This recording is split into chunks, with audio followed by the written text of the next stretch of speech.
9 lifetimes, 9 reincarnations. In each life, I took in an abandoned baby girl as my disciple. I even gave up all my power to help each one become an emperor. But once grown, my eldest disciple ran 10,000 blades through me. Every disciple killed me in the cruelest way possible. All because I awakened the villain maker system. Once I turned all 9 heroines into great villains, I could finally return to Earth. I'd also gain 9 lifetimes of power and transcend the great Tao. But then my final disciple entered the deepest cell. My power was gone, and I hadn't eaten in 2.5 years. Every day, Evelyn kept me barely alive with spiritual energy. She carried a bowl of fragrant food. She looked down at the kneeling man with grim satisfaction. Ethan Hayes, do you regret it? Just say you regret it. I'll feed you, then end your suffering. Her voice was cold, yet almost pleading.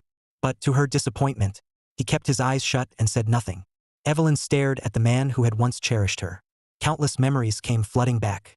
I taught her to read and raised her like my own. A flicker of pity crossed her eyes, but she still placed heart-devouring worms in my chest. She gripped my chin and forced my face toward hers. Still, I kept my eyes shut. When you slaughtered my entire family, did you ever think this day would come? Ethan, tell me you regret it. Say it and I'll stop torturing you. For revenge, she stayed by his side for 50 years. When she finally became the strongest in that world, she struck with 50 years of bottled-up rage. Hearing Evelyn's voice, I sighed inside. I understood her pain and hatred. My heart ached for her. For 50 years, I'd known Evelyn hated me. She acted like an obedient disciple, but deep down she wanted me dead. My love for her had always been real, but the villain maker system lived inside my mind. Once I finished the mission and died, I could return home. Now I only had 3 days left. Once time ran out, I'd die and return to Earth. The heart-devouring worms had already burrowed into my heart. Agony tore through my body. Evelyn watched my face twist in pain. She looked satisfied, almost relieved. An hour passed in the blink of an eye. She watched me collapse like a dying dog. A hint of conflict flashed in her eyes, then turned cold. She sent energy into me to protect my meridians. She wanted me trapped between life and death. Leaving the cell, Evelyn entered the Umbral Order Grand Hall. Inside a hidden room, memorial tablets covered the altar. Evelyn slowly knelt, her voice choking up.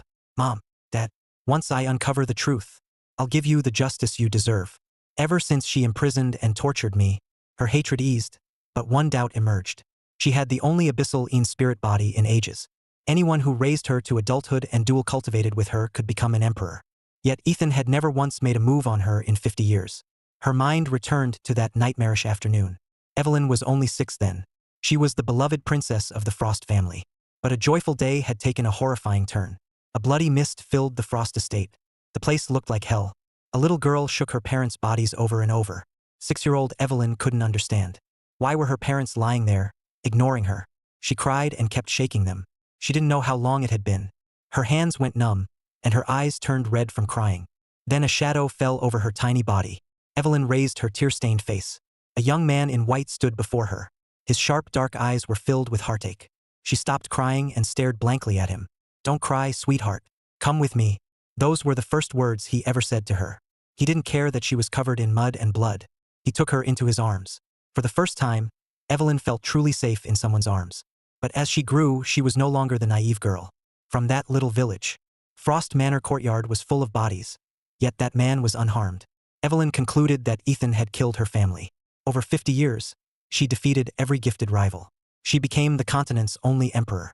At last, she could strike at the man who taught, cherished, and loved her with 50 years of hatred.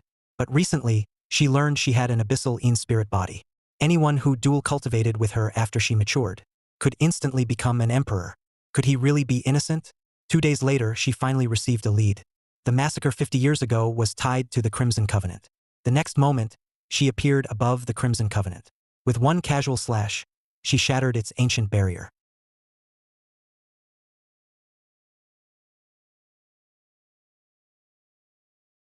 Who dares attack us?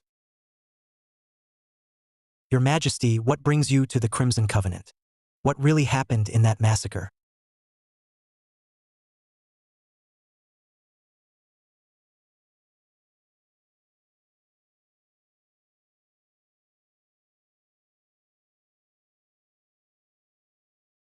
Back then, Gideon Graves was only an outer elder. He personally led the attack on that town. Just as he thought the girl with the abyssal spirit body was his, a terrifyingly powerful man in white appeared. His aura alone froze everyone in place. Every man Gideon brought died by the stranger's blade. Gideon alone escaped in the chaos. Later, the young man's fame spread across the continent. He became known as Ebenreach's greatest sword saint. The little girl beside him was equally gifted. In just decades, she reached the Emperor realm.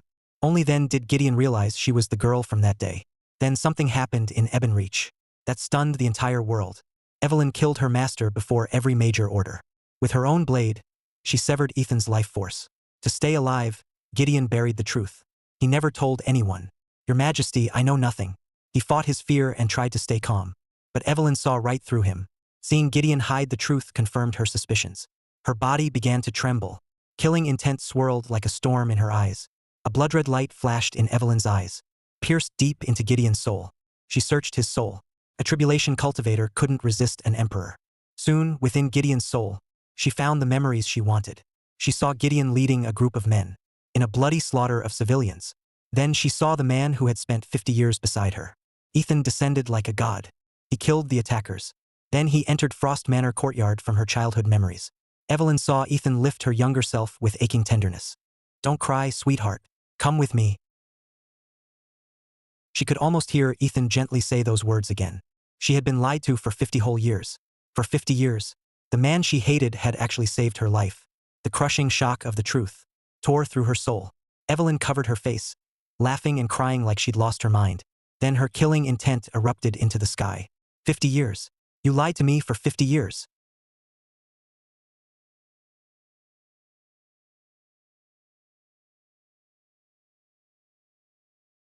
From this moment on, the Crimson Covenant will cease to exist. Unless one of you has hidden Emperor-level power, you may all die. The heavens and earth changed color.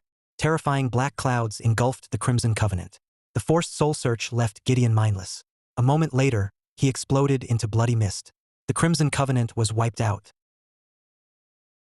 Meanwhile, inside the dungeon, I stared at the 10 minutes left, torn inside. A figure suddenly appeared in the silent cell. Evelyn saw what she'd reduced me to and was overcome with regret. She quickly released my chains. Years of weakness made me collapse. Evelyn caught me and held me tight. Though now an emperor, she had no idea what to say.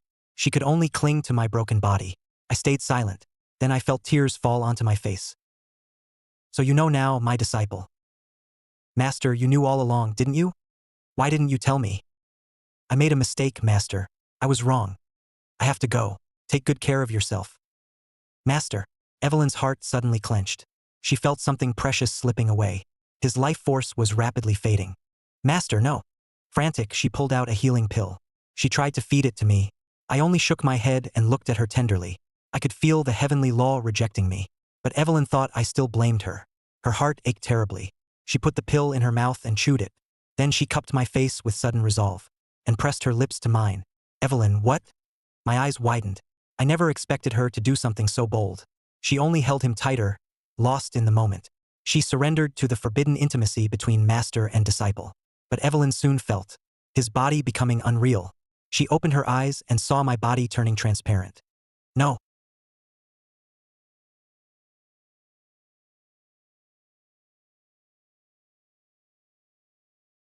"Evelyn, be good. Don't leave me." Evelyn lunged forward, trying to catch the fading figure. But she grasped only air and collapsed to the floor. Her hair fell loose as her body shook uncontrollably. "I killed Master. This is all my fault." She clutched her chest. It hurt so badly. After some time, the sobbing in the cell finally stopped. She rose like an empty shell. Her soul was gone. 3 days later, news spread across Ebenreach. Over 100,000 members of the Crimson Covenant were dead. Every day afterward, Evelyn returned to the cell. She had built especially for Ethan. But inside that cell, the man she longed for was gone forever. "Master, wherever you are, I'll find you." Meanwhile, I returned to the day I first crossed worlds. Ding! Host has completed all 9 reincarnation missions. Reward: the power and insight of all 9 lifetimes. But when I checked my status, I saw only 3 question marks. As I remembered, Earth had its own cultivation system, but it was extremely low level. Even a nascent soul cultivator was considered a major powerhouse. With 9 lifetimes of power, couldn't I do anything I wanted? I could probably even destroy Earth. But all I wanted was a quiet life. Meanwhile, at the Stormblade Order in Ebonreach, Evelyn, you've gone too far. Being an emperor doesn't make you untouchable. Marcus Warden warily watched the stunning woman nearby. If I remember correctly, back in Graveshade Valley, you ambushed my master. Evelyn's eyes blazed with murderous fury. What is this now, Evelyn? Yes, I ambushed your master. But didn't you kill him yourself? Why put on this fake show now? Marcus's words struck Evelyn hard. Agony surged through her heart. It was true. She had killed her master before the entire world. The master who had loved and cherished her for 50 years had died by her own hand. With master gone, what reason did she have to live? She would find him and atone. But before that, she would settle the score with everyone who had hurt Ethan. Everyone who hurt master must die. Evelyn lowered her gaze and quietly added, including me. A blood-red sword appeared in her hand. It was Cold Grace, the sword Ethan had given her. Now she'd use it to kill everyone who had ever hurt him. Evelyn slowly raised the blade, then brought it down. The strike shook heaven and earth. Runes of the Great Tao wrapped around the blade. A brilliant sword beam tore through the sky like a falling star. Terrifying crimson sword energy surged from every direction. It gathered like a vast army, crushing everything in its path. You're insane. Aren't you afraid every order will unite against you? With no time to think, Marcus rushed to block it. But against Evelyn's galaxy-shattering strike, his defense was hopelessly weak. It shattered instantly as endless blades rushed toward him. No. Marcus's eyes widened as the sword energy filled his vision. The next moment, his body was erased.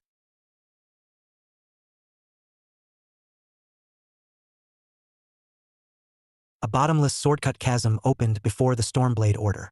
Icy sword storms raged within it. No Stormblade disciple may leave. Cross this line and you die. After killing Marcus, Evelyn left that warning and shot into the sky. The Stormblade Order erupted in panic. Their ascendant leader had died without blocking a single strike. And Evelyn's warning placed the entire order under lockdown. One defiant disciple stepped just beyond the gate. A sword beam instantly shot from the chasm. It ripped him apart, spraying blood through the air. Every Stormblade disciple backed away in terror. Later, Evelyn sat in the cell, clutching Cold Grace. She always returned, as if her master's scent still lingered there. Over the past few days, Evelyn hunted down everyone who had hurt her master, righteous or demonic. Not one survived. Every major order in Ebonreach lived in fear. They feared the madwoman might come for them next. Behind her back, they called Evelyn a lunatic. You killed your master before the whole world. Now you're killing people in the name of avenging him. But Evelyn was an emperor. Many ascendant cultivators had fallen in a single move, leaving the orders helpless. Master, I was wrong. I was so wrong. Tears filled Evelyn's eyes. These past few days, she'd lived in endless agony. Besides her parents, the most important person in her life was gone too. Her heart felt carved apart by fate. The master she'd hated for 50 years had actually saved her. She had killed the master she loved most. Master, I'm coming to join you. Her beautiful face twisted between tears and a bitter smile. Then a cool female voice echoed through the deep vault. An emperor sobbing like this. What a disgrace to your master. Evelyn snapped her head up, ready to kill. A hazy figure cloaked in starlight stepped from the void. Evelyn glared at Selena with open hostility. Who are you? The woman's immense power was no weaker than her own. Who I am doesn't matter. I can help you find your master. Master's alive? Is that true? Evelyn stared at Selena with crazed intensity. Of course. When the time comes, we'll go together. With that, Selena stepped back into a rainbow vortex. Evelyn remained alone, lost in thought. Selena reappeared in another galaxy. Starlight surrounded her. If it weren't for finding my lord, I'd never work with the wretch who hurt him. Once I find him, you'll pay. My lord, I miss you so much. Where are you? Selena's face filled with obsession as her body writhed with longing. Meanwhile, I rested with my eyes closed in class. Before long, my desk mate Tyler kept nudging me. Ethan, look, that idiot Logan's back again. A buzzcut guy stood at the door with flowers. The girl he was after was Madison Sterling, my old crush. I'd written her 200 love letters. Madison, this is day 530 of bringing you flowers. I also got you a box of spirit-taming pills. They'll boost your score on today's spirit affinity test. Logan really went all out. Those cost 10 grand each if I remember right. Don't call me Madison. We barely know each other. Just take them, Madison, and I'll leave. Logan clearly wasn't leaving until she did. Madison casually tossed everything back to me. Logan immediately shot me a warning look.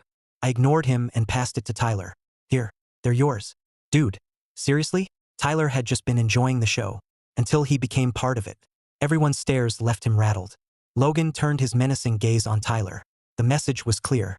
Tyler awkwardly scratched his head and tried to return the gifts. but I stopped his hand. Don't let his heartfelt gift go to waste. What's everyone doing here? Rachel stood at the door, clearly annoyed. Logan, get back to your own class. Then she began the semester's spirit affinity test. Rachel's expression soured. 80. Fail. Next. 110. Pass. 95. Fail. 107. Fail. As each student tested, Rachel looked more upset. The next student stood up, drawing everyone's attention. Madison seemed to glow like a goddess. Sure enough, the class erupted moments later. Whoa, 150? That's insane. That's my goddess Madison. Soon it was Tyler's turn, then mine. Tyler came back looking crushed. His spirit affinity was only 75. The class burst into laughter.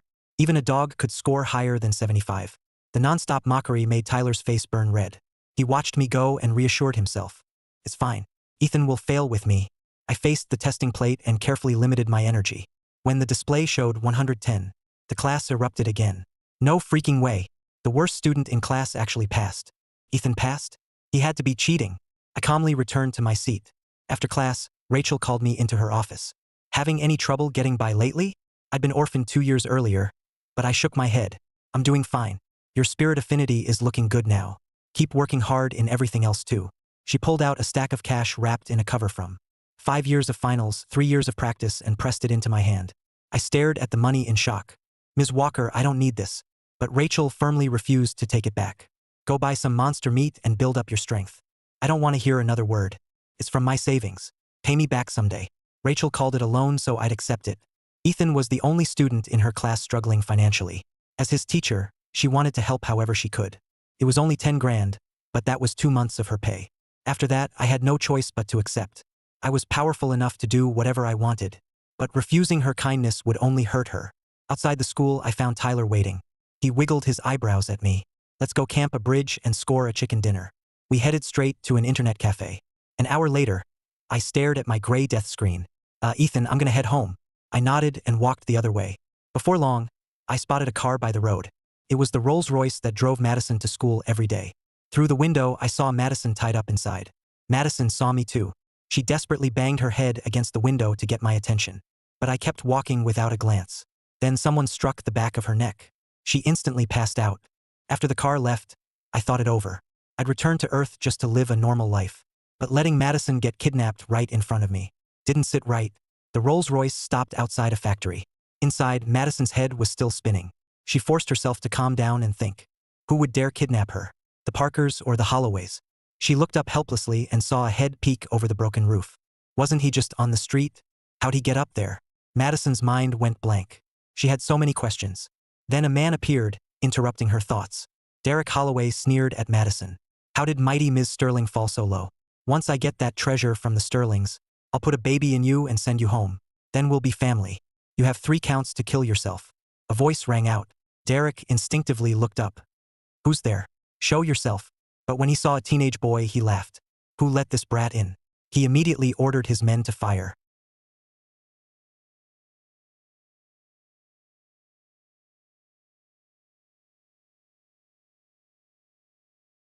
Boring. 2. 1. They're dead. They're all dead. Sir. Please spare me. Whatever the Sterlings paid you, the Holloways will pay 10 times more. No, 100 times more. Too late.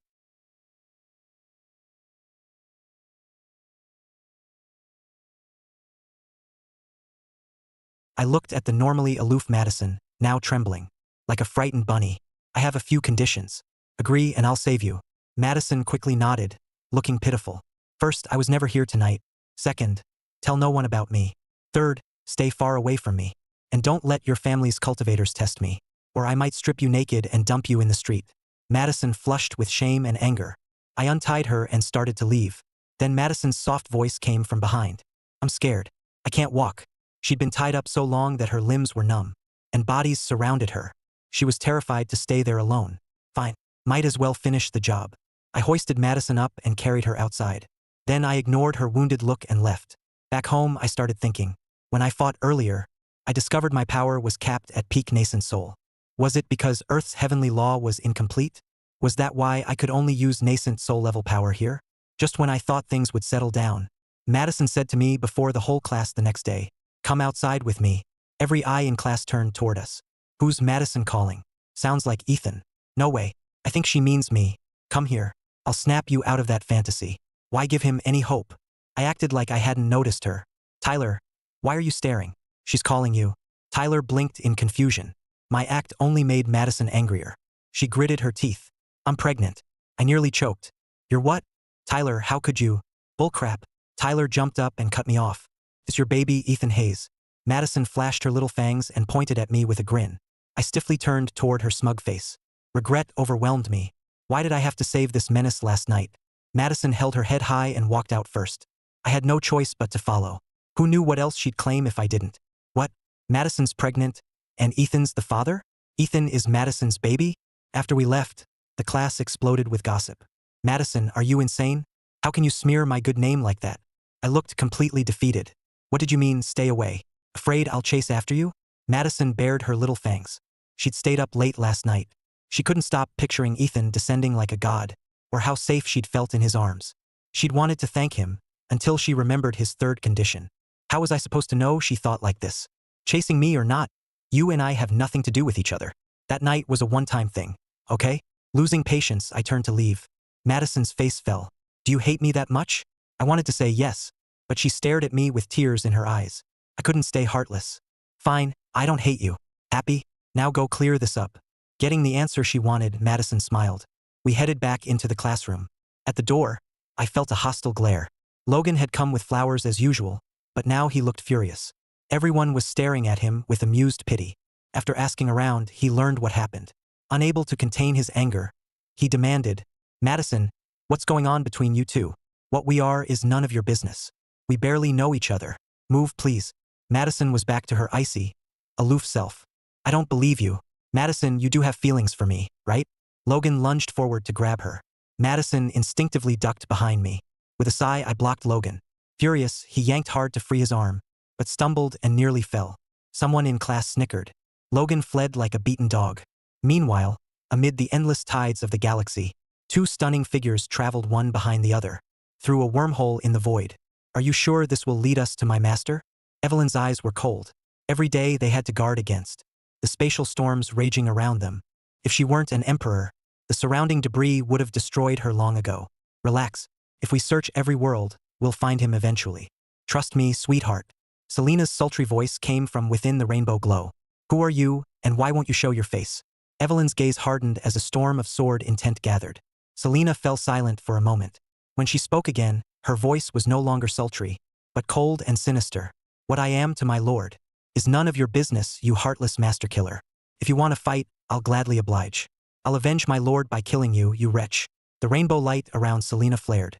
Countless stars orbited her, each holding limitless power. For once, Evelyn said nothing. Selena hadn't revealed her exact relationship with Ethan, but calling him my lord said enough. Killing her master was Evelyn's deepest wound. She didn't argue. Tension crackled between them.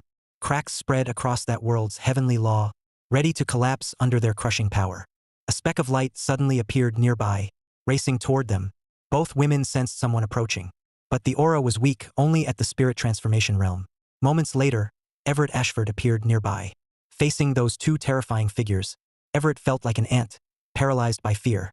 "Your Majesties, are you here searching for a man?" Golden light flashed through Selena's starry eyes. Her radiant glow instantly engulfed Everett. "Tell me everything you know."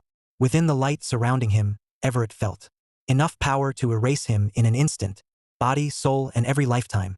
He forced out the words. 3 years ago, 2 other women came here separately, both searching for a man. That's why I dared ask, Your Majesties. Selena's sultry voice emerged from the rainbow glow. "Evelyn, sweetheart, we'd better hurry. Or some other tramp may find my lord first. Then it'll be too late for regrets." Selena streaked out of the world, trailing rainbow light. Evelyn withdrew her sword intent and followed. She was stunned. There were other women. What other identities did Master have? It didn't matter. Master could only belong to her. Anyone in her way would die. She could always chain him up again. Countless thoughts raced through Evelyn's mind. After they left, Everett finally exhaled. What kind of man could make 4 emperors search for him? How many emperors even existed across the countless worlds? Yet 4 had appeared in only 3 years, all looking for one man. It became the greatest mystery of Everett's life. Meanwhile, time passed quickly on Earth. Then everyone received an alert.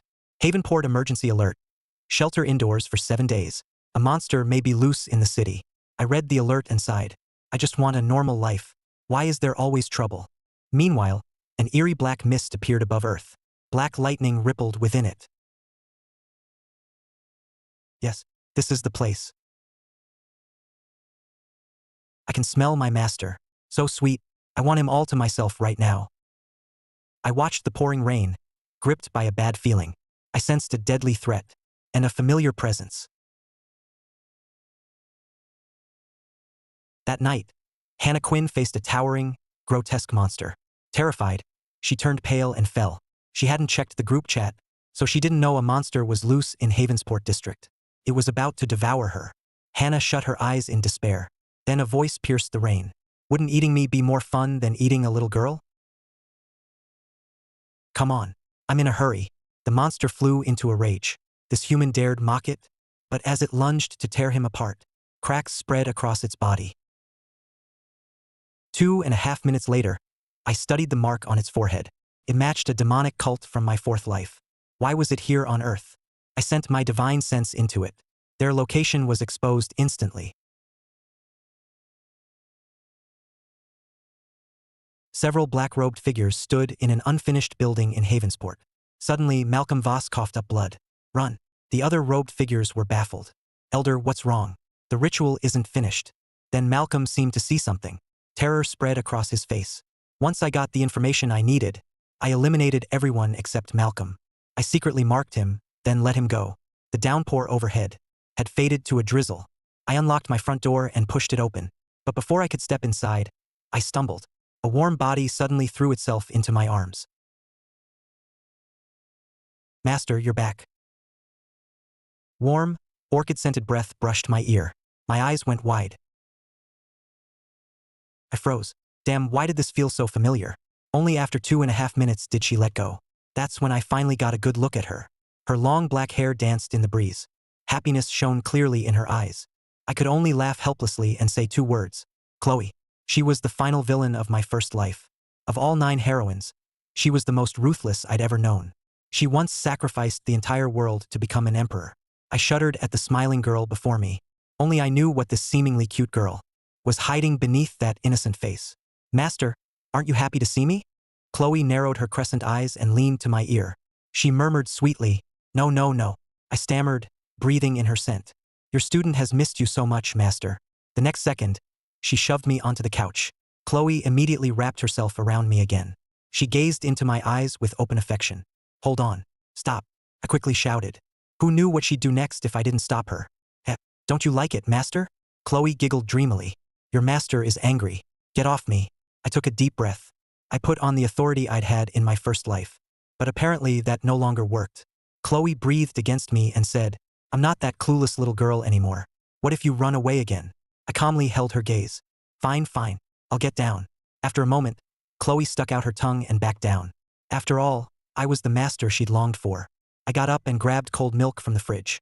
I gulped down several mouthfuls to recover. Then I splashed cold water on my face several times. Chloe's beautiful almond eyes seemed full of pink hearts. She watched me the whole time, following my every move. Once I'd calmed down, I looked at her. How did you get here? Chloe pouted and complained. You're so cruel, Master. You faked your death in front of everyone. You left me all alone. Then she whispered in my ear, But you can't escape me. Your scent has always been etched in my heart. I searched for you for 1,000 years. This time, you won't get away no matter what. Her words brought back memories of my first life. It was an age of glaciers. Disaster like snow and ice froze countless lives. Many rogue cultivators died in the cold, leaving only frozen bones. Ordinary people had it even worse. In a poor village stood a tiny thatched hut. Its roof was buried beneath thick ice and snow. It sagged as if it might collapse at any moment. I gently pushed open the broken door. Little Chloe was curled up inside. Parts of her body were stiff and purple from the cold. The system told me Chloe's story. Her birth mother died because of her on the day she was born. Then, when Chloe turned 1, her father fell from a cliff and was never found. Rumors soon spread through the village. They said Chloe was cursed and destined to kill her parents. Still, her uncle took her in. 3 years later, bandits killed him too. Many villagers also fell to the bandits' blades. Half the village was wiped out. Everyone blamed all that misfortune on the young Chloe. From then on, little Chloe became a beggar. She fought other beggars for scraps in town, but she couldn't beat the older beggars. Eventually, she had to fight stray dogs for food. That miserable life hung over Chloe like a nightmare. But under the system's orders, I watched her for a full year before stepping in. Chloe stared at me from the doorway, wary and afraid. She looked used to being beaten and cursed at by adults. My heart ached as I gently asked the curled-up girl, "Do you want to come with me? I'll take care of you." Chloe was 5 that year. "If you raised me, master, why did you abandon me?" Chloe's words pulled me back to the present. I looked at Chloe, whose face was now covered in tears. My heart clenched. How could I explain? The truth was a blade. It could kill without ever leaving its sheath. "It's okay. If you won't tell me, you must have your reasons. But now that I'm here, you can't escape. Your world's heavenly law is pretty interesting." "What do you mean?" "This world's heavenly law is incomplete, but I can feel it recovering. Can even suppress and reject me. Probably won't be long before I have to leave. Isn't that fascinating, master? Once this world's heavenly law fully recovers, this world will become a powerful star among the vast realms. I'm surprised its heavenly law can reject you." I knew Chloe's abilities all too well, but that was good news. Chloe was a ticking time bomb on Earth, and I couldn't watch her forever.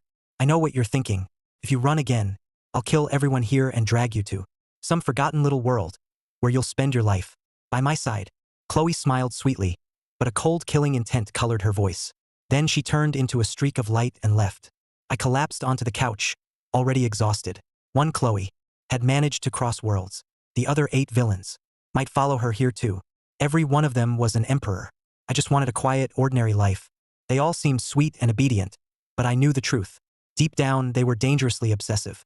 One Chloe was already too much. There were 8 more like her. What would happen if all 9 gathered here? I didn't dare imagine the bloodbath that might follow. Just then, my phone buzzed. Madison had flooded my screen with messages. "Ethan, are you asleep? Ethan, why are you ignoring me? Ethan, are you dead? Ethan, when are they cremating you?" I was irritated. "What time is it? Why are you carrying on like this? I told you we shouldn't have anything to do with each other."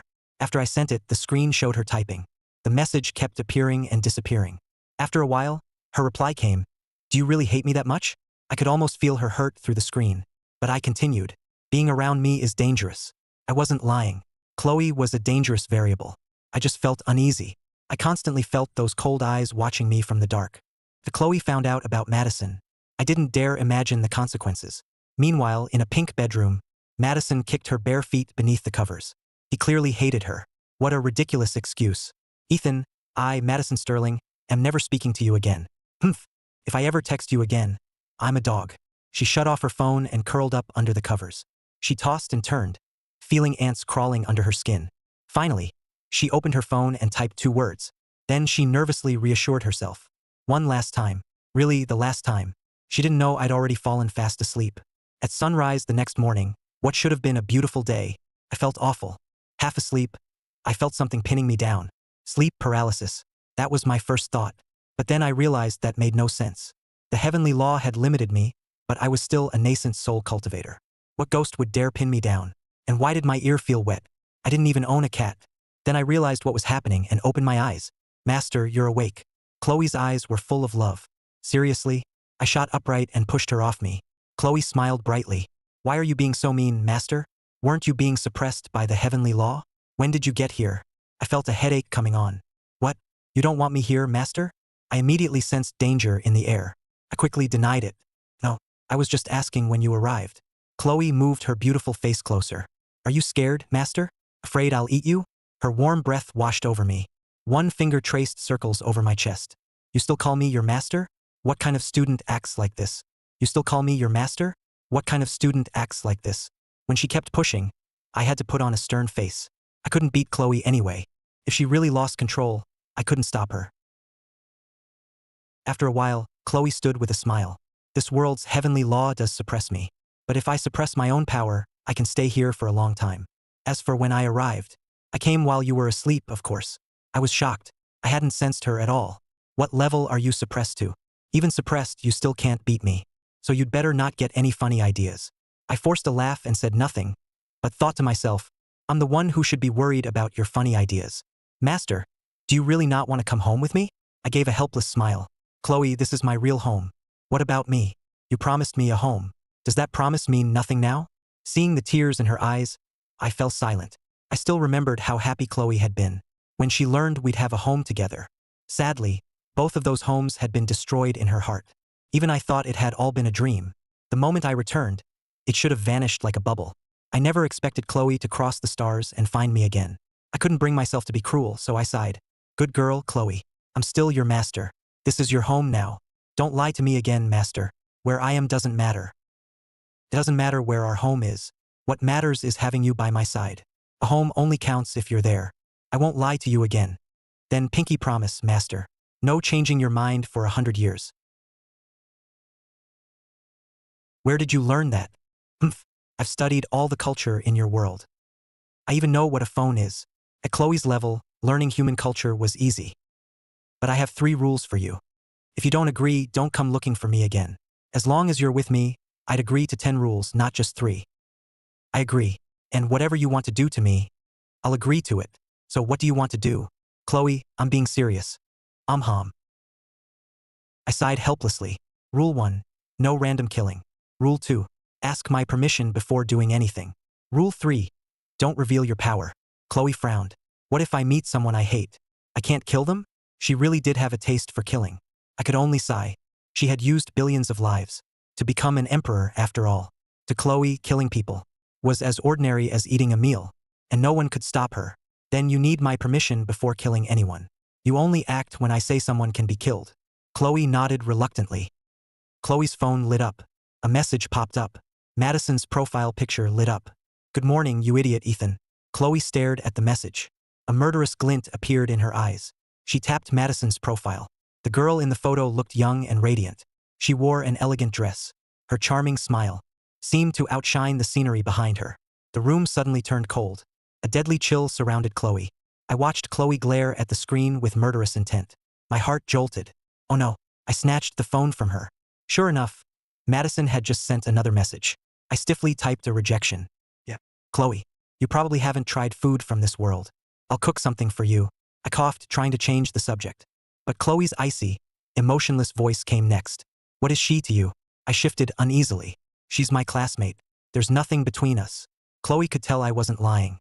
If there's nothing between you, can I kill her? She's really just a classmate. I'd be a dog if I were lying. But the killing intent in Chloe's eyes didn't fade. Seeing that, I patiently tried to reassure her. She's not a bad person. She's just my classmate. I only want a quiet life here. This will only cause trouble for me. This is our home now, isn't it? That last sentence seemed to reach Chloe. The killing intent in her eyes slowly faded. Soon, Chloe's mouth was stuffed full. Her eyes curved into happy crescents. Master, I'm really starting to love this world. In her world, she'd never tasted anything like cream cake. I'm glad you like it. I smiled. The way Chloe ate was still as adorable as when she was little. Then my phone started vibrating like crazy. I glanced at it but hesitated to open it. Chloe gave me a knowing look. Aren't you going to check it, master? Her stare made me feel like I'd been caught stealing. I gave an awkward laugh and opened the messages. The class group chat was already blowing up. Tyler had sent hundreds of cries for help. Then he posted a video. The shaky camera pointed out the window. A massive creature covered in scales appeared on screen. This terrifying presence came through even in the video. Master, what's wrong? Chloe could tell from my expression that something was wrong. A monster has my classmate trapped. Stay here. I'll handle it. I'm coming too. The monsters here are pathetic. Let me handle it. Chloe's face lit up with excitement. No, stay home and wait for me. I firmly shut her down. She'd be worse than the monsters. Chloe pouted, clearly unhappy. Then be careful, master. But what I didn't expect was, Chloe sneaked after me once I left. By the time I arrived, the Bureau of Arcane Security was already there. High above, among the clouds, Chloe settled into hiding. She obeyed me and had no plans to act.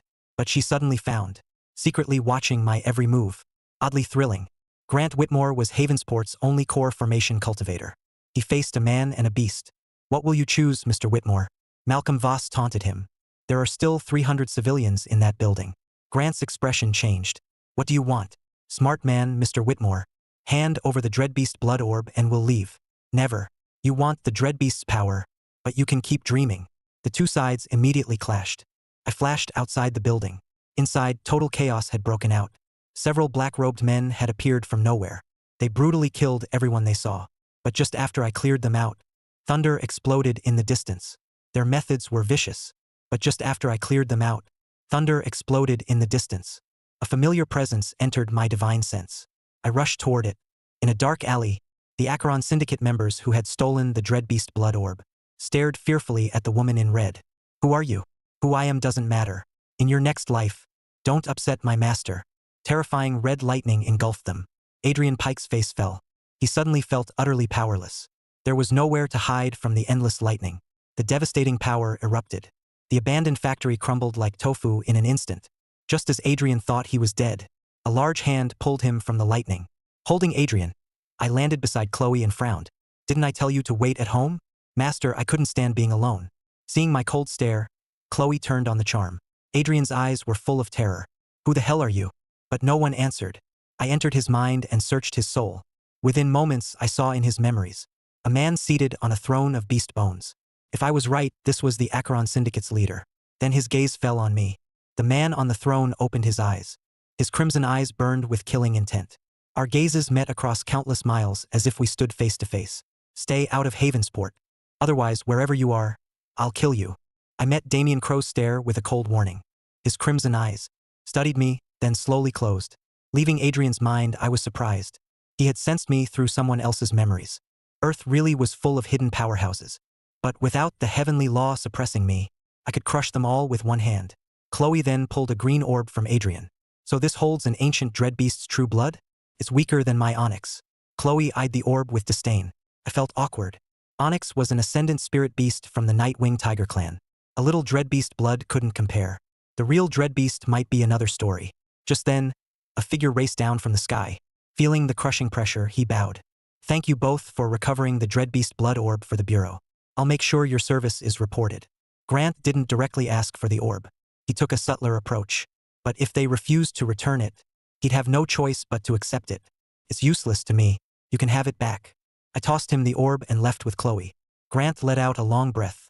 He was normally proud of his strength, but moments ago he'd felt like a tiny ant, facing an elephant, helpless and hopeless. Meanwhile, at the Bureau, Natalie Whitmore stared at the footage in shock. That figure looked just like the person caught on camera in last night's rain. Then Grant's voice came through. If he wants to stay anonymous, leave him alone. Night had fallen. Chloe and I returned home. I dealt with today's trouble, but one problem still gave me a headache. Chloe, you're a grown woman. Don't you have your own room? I glared at my eldest disciple, who had crawled into my bed. I'll always be your little girl, master. Chloe buried her head against my chest and cooed. Get out. My head was about to explode. But when I got up to switch rooms, I realized Chloe had restrained me. Chloe, what are you doing? I was angry, so I put on my stern master act again. I only feel safe when I'm holding you. Do you think I'm a bad woman, master? Do you think I'm a bad woman, master? Chloe looked up pitifully, close to tears. Her shameless lie made me laugh in disbelief. An emperor feels unsafe, but I'm supposed to feel fine? Meanwhile, in the endless galaxy, this is the 138th planet we've searched. Do you even know what you're doing? Now you're worried? You didn't cherish him before. Regret it now? How dare you? Evelyn's eyes flashed with fury. This wasn't the first time Selena had called her that. You think I don't want to find my lord? He's my master, not your lord. You shameless woman. You won't even show your face. Killing intent surged around Evelyn. They bickered like children fighting over a toy. Only my lord may see my face. It's not for you to look at. My lord, where are you? I want to see you again. Selena's body writhed with longing. Seeing Selena move like that, Evelyn snapped. Cold grace flared as terrifying sword intent descended like storm clouds. Meanwhile, I lay in bed, dead inside. Chloe clung to me like an octopus. Her overwhelming power kept me from moving. You smell so good, master. Chloe blinked and giggled. Chloe, haven't you had enough? It's morning. Can you let me up? Never. I just want to hold you. Her adoring gaze left me conflicted. I looked away, but then two small hands pulled my face back toward hers. I was completely at her mercy. Inside, I screamed. How did this happen? 3 days passed. Master, I have to leave for a while. Chloe said with a gloomy pout. I was thrilled inside but kept a straight face. Is the heavenly law forcing you out? This world's heavenly law is recovering fast. It's rejecting me more and more. And after using my power last time, I can tell I need to leave immediately. Chloe sprawled across the bed, sulking. It's okay. This will always be your home. Come back anytime. I comforted the troublesome Chloe. Her leaving was actually good news for me. I couldn't watch her every second. Who knew what she might do? You're the best, master. Chloe beamed and hugged me from behind. After comforting her, I headed out. Even the air tasted sweet. But after I left, Chloe gave a sly smile and secretly followed me. I returned to class. But when I sat down, I found Madison in front, glaring daggers at me. Tyler immediately stopped chattering in my ear. His eyes gleamed with curiosity. I pretended not to see Madison's glare and looked away again. Ethan Hayes. My attitude made Madison even angrier. What? Why are you ignoring me? Madison's eyes reddened. Her face hurt. She'd sent me so many messages, but I hadn't answered one. Even in class, I wouldn't speak to her. Didn't we agree? You said it was a deal. I feigned confusion. Madison froze. Then she remembered saying she'd never speak to Ethan again. That annoying jerk had replied, "Deal," then stopped answering her. Madison bared her little fangs. She wanted to bite him to death. Before she could speak, the class erupted in cheers. She turned around and saw a girl in red standing at the door. Her stunning beauty was like a cold moon fallen to earth. Hey gorgeous, what class are you in? Who are you looking for? Can I get your number? Every boy in class was excited. Chloe ignored every attempt to flirt. Then she saw me and smiled. She happily walked over. So this is where you study, master. Why are you here? I asked in surprise. Because I missed you. Chloe blinked playfully. Madison listened beside us. The light faded from her eyes. Was this why Ethan had ignored her? She studied the beautiful girl before her and had to admit she was stunning. Madison had always been extremely confident in her looks, but seeing this mysterious girl today shook that confidence for the first time. Then Madison noticed Chloe looking at her. For some reason, she grew nervous. The air around her suddenly turned cold. Maybe Madison imagined it, but in Chloe's blood-red eyes, she saw murderous intent aimed at her. A bone-deep chill pierced her heart. Madison felt as if her body might explode into pieces at any moment. Seeing Chloe radiate killing intent, I tensed. I was ready to save Madison at any second. You're Madison Sterling, right? Chloe's icy black eyes looked down at the pretty girl. Madison froze. And you are? She asked cautiously. A primal chill seeped into her bones. Let me introduce myself. I'm Chloe Blackwood. A master's student. I saw you on his phone. Madison immediately understood. Chloe had seen all the messages she'd sent me. Madison felt embarrassed and humiliated. She felt like a mistress caught by the girlfriend. Nice to meet you. Chloe's icy red eyes studied the nervous girl. Killing intent flashed through them. Go near Master again, and I'll kill you. Chloe sent the warning directly into her mind. Master was her only weakness. Anyone who wanted him had to die. She hadn't killed Madison on the spot, only because she didn't want to cause trouble for Master. After all, this was his home. But if Madison kept pushing, Chloe had plenty of ways to make her disappear without a trace. Madison's face turned deathly pale. Her eyes widened. She stared at Chloe, gripped by an unknown terror.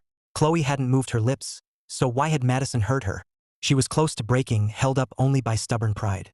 Seeing Madison frozen there, I knew Chloe had spoken into her mind. I sighed and sent Chloe a private warning. Chloe withdrew her icy gaze and leaned to my ear. Master, while I'm gone, don't go chasing other women. Her hot breath tickled my ear. I said flatly, it's time for you to go. You're so heartless, Master. Chloe wasn't upset. She smiled at me from the door, then left. Holy crap, she scared me to death. After Chloe left, Tyler patted his chest. Standing closest to her, he'd felt the girl in red's overwhelming presence. No normal girl could have an aura like that. Meanwhile, spiritual energy had returned to the Crownspire range 40 years ago. A massive rift stretched across the mountains. Whenever a monster tried to emerge, the Bureau would immediately suppress it with overwhelming force. But today, 10 core formation monsters had gathered in the range. The Bureau would have been stunned to learn this. If these core formation monsters got loose, the damage would be catastrophic. Yet every monster now bowed in the same direction, as if awaiting someone's arrival. A whirlpool formed at the center of the lake. An elegant young woman emerged.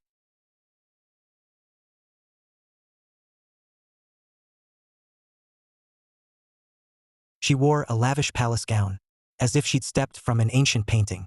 3 years. At last I found you. Vivian Fox gazed into the distance, her shimmering eyes piercing through the world. You can't escape me. 3 days later, at a small class reunion.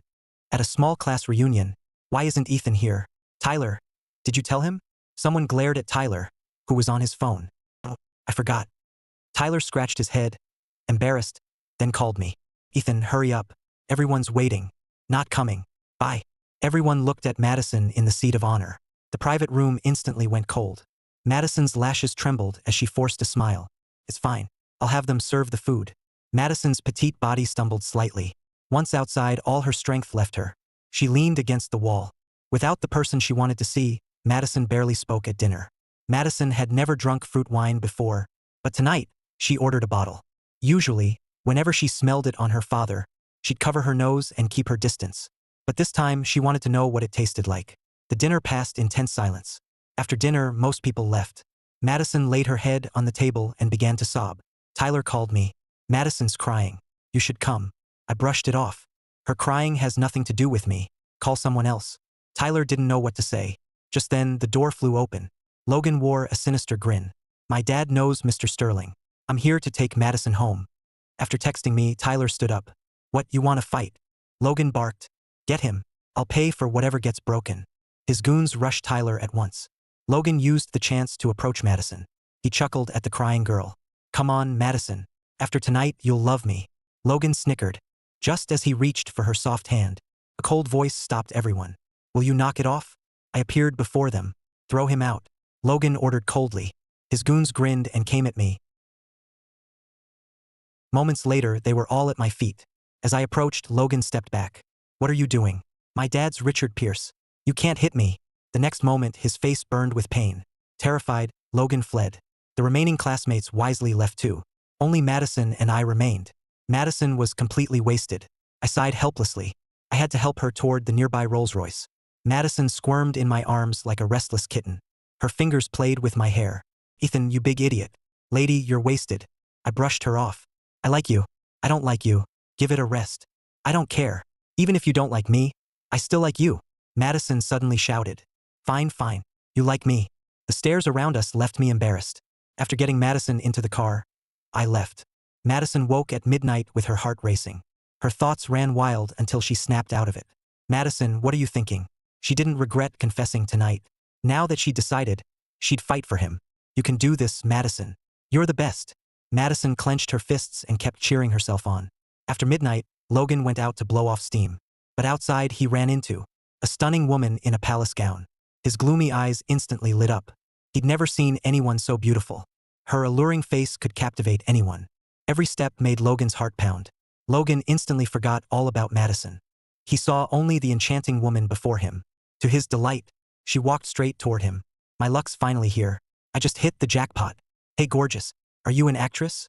Logan swallowed and asked with a polite smile. Vivian only stared at him. She sniffed, then shook her head. Vivian only stared at him. She sniffed, then shook her head. Her behavior left Logan confused. Gorgeous. Do I smell like something? You're not him. Vivian's velvety voice replied. Her voice made Logan weak in the knees. Her sultry tone pierced his soul. Who are you looking for? Why don't we exchange numbers? My dad's Richard Pierce. Logan boldly stepped closer. Strange. You're not him, so why do you carry his scent? Vivian murmured softly. She saw the desire burning inside him. Look into my eyes. Vivian's hypnotic voice filled Logan's ears. Logan shuddered as a vortex appeared in her eyes. Vivian instantly entered his mind. In his memories, she found the man she longed for. She also saw Logan's past conflicts with me. Her alluring gaze turned colder than hell. From his memories, Vivian pinpointed Ethan's location. She withdrew and glanced coldly at the dazed Logan. She spared him, licked her lips, and looked into the distance. I'm coming. The next moment, she vanished. Logan remained frozen in place. Drool ran down his chin. His lackeys came out looking for him. Logan, what are you doing out here? Owen Mercer saw Logan standing motionless by the door. He approached and spoke. Logan suddenly spun around.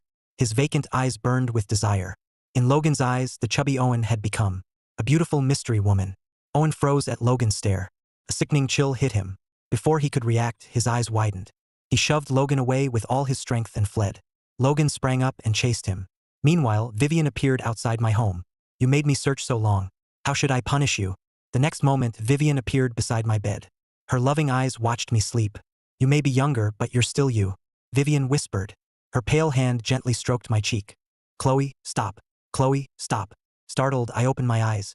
A familiar yet distant face came into view. The affection vanished from Vivian's eyes. It was replaced by an icy chill. Who's Chloe? Vivian continued blankly. Once I recognized her, cold sweat broke out. Answer me. Who's Chloe? Vivian's chill deepened, turning the room into a frozen wasteland. Chloe is a pet I raised. I had no choice but to say that. Vivian wasn't the cruelest of the 9, but she was by far the most jealous. Chloe was ruthless, but at least she listened to me. Vivian was different. She wanted complete control over me. Vivian sneered. You know what happens when you lie to me, right? Sweat poured down my forehead as I forced myself to stay calm. Chloe's female. She likes makeup, so she smells a little feminine. I looked straight into her icy eyes. I couldn't look away now. In my second life, I once lied to Vivian. She locked me up for 3 whole months. I'd rather face the murderous Chloe than stay with this deeply unstable Vivian. Fine, I'll believe you for now. Vivian chuckled. Of course she knew I was lying.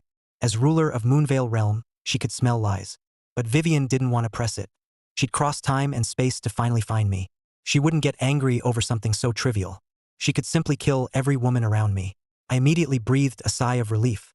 But just as I was about to ask how she got here, her soft, cool face pressed against mine. My eyes flew open. Then pain shot through my lips. Vivian was biting me. How did you find me? I'm a 9-tailed fox. Then pain shot through my lips. Vivian was biting me. I closed my eyes in resignation. What is wrong with you, little fox? 2.5 days later, I touched my pale lips. How did you find me? I'm a 9-tailed fox. No matter how far you hide, I can track your scent. Vivian gave an enchanting smile. I fell silent, facing these immensely powerful heroines, each capable of destroying a world. I was under unbearable pressure. Chloe was no longer that little 4 or 5-year-old girl. And Vivian wasn't the little fox I could pet whenever I wanted. Every heroine had terrifying power, and every one of them was a little unhinged. Vivian had loved biting people since she was little. I actually came to your world 3 years ago. But finding you drained much of my life force, so I fell into a deep sleep. I was stunned. Vivian had crossed the river of time and reached Earth before Chloe. 3 years ago, I was still in my 9th life in Evelyn's world. You'll never escape me. Vivian brushed her nose against my cheek. Our eyes were inches apart.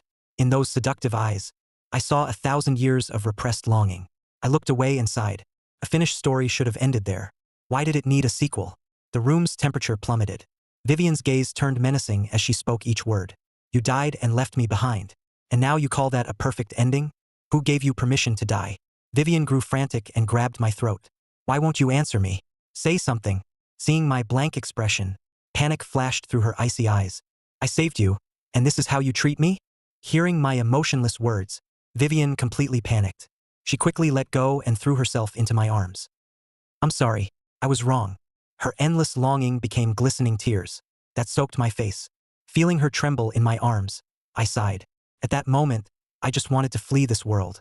1 second she was an aloof queen, the next my sweet Vivian. Please don't be mad at me, master. You can punish me however you like. Vivian gently nuzzled against me. Something fluffy brushed my face. 9 snow-white foxtails filled the bedroom. 2 white ears popped out atop Vivian's head. They twitched back and forth. I pushed one tail aside. Let me up. You don't like me this way, master? How about this? Vivian turned into a dog-sized white fox. She gazed at me lovingly. I picked her up and set her aside, my head pounding. One Chloe was enough. Now I had this split personality too. The real trouble would start when Chloe returned. I couldn't imagine what would happen when they met. Has the heavenly law not suppressed you these past 3 years? When I first arrived, this world's heavenly law was nothing but fragments. But when I woke, it had already taken shape and was actively suppressing me. Given more time, this world will enter a golden age. Vivian spoke with clear caution, but I was secretly delighted. Earth's heavenly law could suppress 2 emperors in a row. That was great news for me. Then Vivian's next words gave me a headache. So I've decided to take you away. We'll find a world just for us. Then I'll give you a litter of fox kits. Vivian's tone allowed no refusal. You're insane. Who'd have fox kits with a psycho like you? I rejected her without hesitation. Vivian's icy aura returned, but I stood my ground. This is my home. I'm not going anywhere. I expected Vivian to lose her temper again, but her icy aura instantly vanished. I'll listen to you. Just don't abandon me again. Sure enough, with someone as unstable as Vivian, I had to stand firm. Aren't you happy to see me, master? Vivian leaned in and breathed against my ear. Her warm breath sent a shiver through me. Before I could speak, I felt Vivian's lips teasing my ear. I jolted. Vivian, what are you doing? Devouring you, of course. Vivian giggled. Tonight you'll help me fulfill the wish I never got to fulfill. My head spun and I cried out in alarm. How dare you? You used the eyes of enchantment on me? So what, my dear master? Go ahead and resist me. Vivian laughed seductively. Her rosy lips moved toward mine. That was my last thought before blacking out. The night passed in silence. The next morning, a scream echoed through the villa. Madison burned with embarrassment. She'd actually had that kind of dream, and it was about that idiot Ethan. Yet beneath her shame was a hint of delight. Stupid Ethan. You big idiot. Ignoring my messages. I hate you, idiot. Even so, Madison still texted him good morning. Maybe he wasn't awake yet, but that was fine. She planned to thank him in person today. Just wait till I gank you. Meanwhile, in my bedroom, I groggily opened my eyes. A velvety voice sounded beside me. Vivian's seductive face filled my vision. Memories of last night slowly returned. Vivian had used the eyes of enchantment on me. Then I'd completely blacked out. I didn't need to guess what happened next. My whole body felt sore and weak. Mentally, I felt even worse. With these heroines around, I'd never know peace.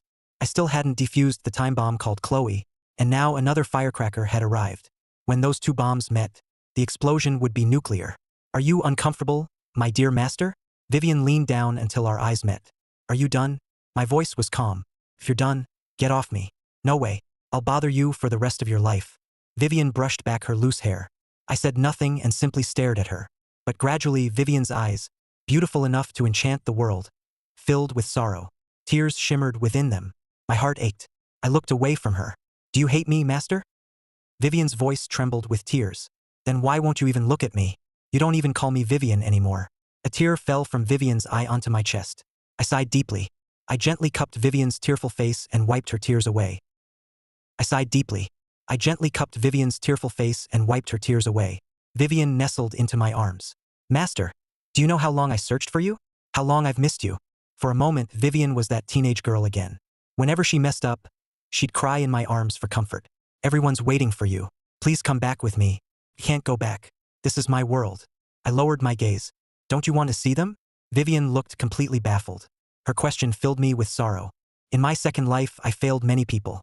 There was Master Avery, who foresaw part of my future and chose to die, willing to sacrifice everything to take me back from the heavenly law. And Daniel, who saved me time and again, even after I'd betrayed our order. Still, I shook my head. This is my home. I'm not leaving. Vivian smiled tenderly, tracing circles on my chest. Wherever you are, I'll be there. Then her voice turned serious. If you ever abandon me without a word again, I'll kill everyone here. I froze. Why did every heroine think like this? Vivian, if you want to stay, you must follow my rules. First, no random killing. Second, don't reveal your power. Third, don't act recklessly. I had deliberately changed Chloe's third rule. Unlike bloodthirsty Chloe, Vivian agreed immediately. I could only hope Vivian and Chloe never met. Just then, the doorbell rang. My heart jumped. Was Chloe back? Probably not. She'd never bother ringing. As I got up, a hand pushed me back down. You're tired, master. Rest. I'll get it. A nine-tailed fox could smell any emotion. Vivian wanted to see who was outside. Could it be that troublemaker Chloe? Outside, Madison wore a sweet smile. She wondered if that idiot Ethan would be shocked to see her. She hid beside the door, ready to scare him. The door clicked open. Madison jumped out like a little bunny. But instead of Ethan, she found a glamorous older woman. Madison's face froze in embarrassment. Madison's face froze in embarrassment. Sorry. Wrong house. Madison assumed she had the wrong door. She checked the address on her phone. But this is right. She looked up to find Vivian watching her with amusement. Hi, ma'am. Is this Ethan Hayes' home? Madison boldly asked. Immortal. Vivian purred. She sensed no spiritual power from the girl, who looked like a delicate porcelain doll. Are you Chloe?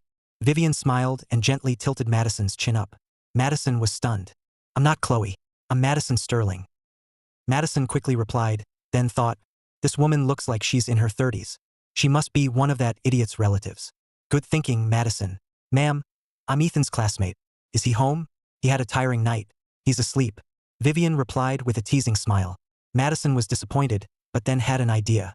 If this woman was Ethan's relative, getting on her good side would give Madison an advantage. Ma'am, how are you related to Ethan? Vivian gave a wicked smile. I'm Ethan's wife. What?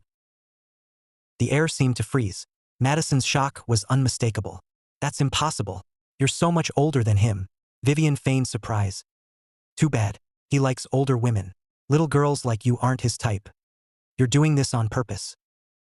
Go home, little girl. Ethan is out of your league. Vivian gave her a friendly wave and shut the door.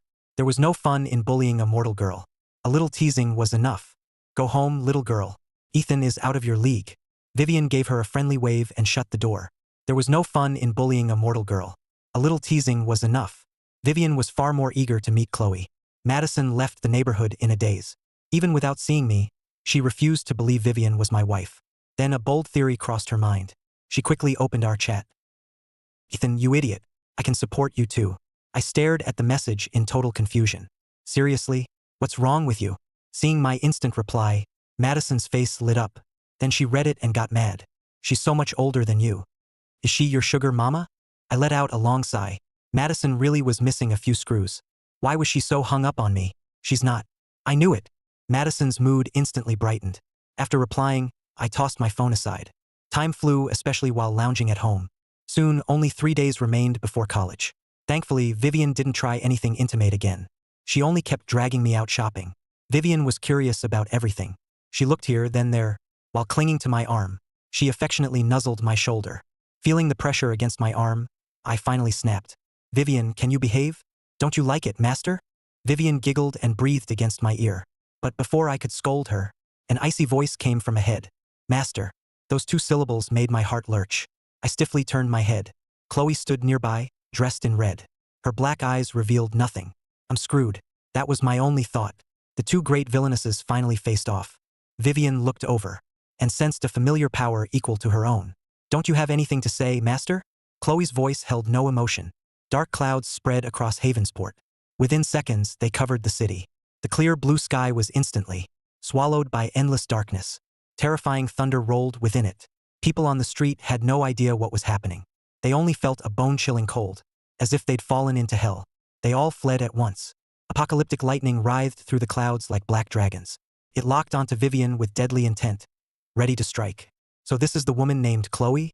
She looks terrifying. Be sure to protect yourself, master. Don't let that awful woman near you. Vivian, seriously? You're still provoking her? You don't have to explain, master. I'll kill this home-wrecking fox first. Humph. That's no way to talk to your elder, little girl. You see, I'm no home-wrecker. Ha ha ha. You have a death wish. Chloe raised her hand, and from the dark sky, a massive bolt of black lightning erupted. Carried world-ending power. Chloe looked cold and resolute, like a god who ruled over life and death. Vivian grew serious and stepped in front of me.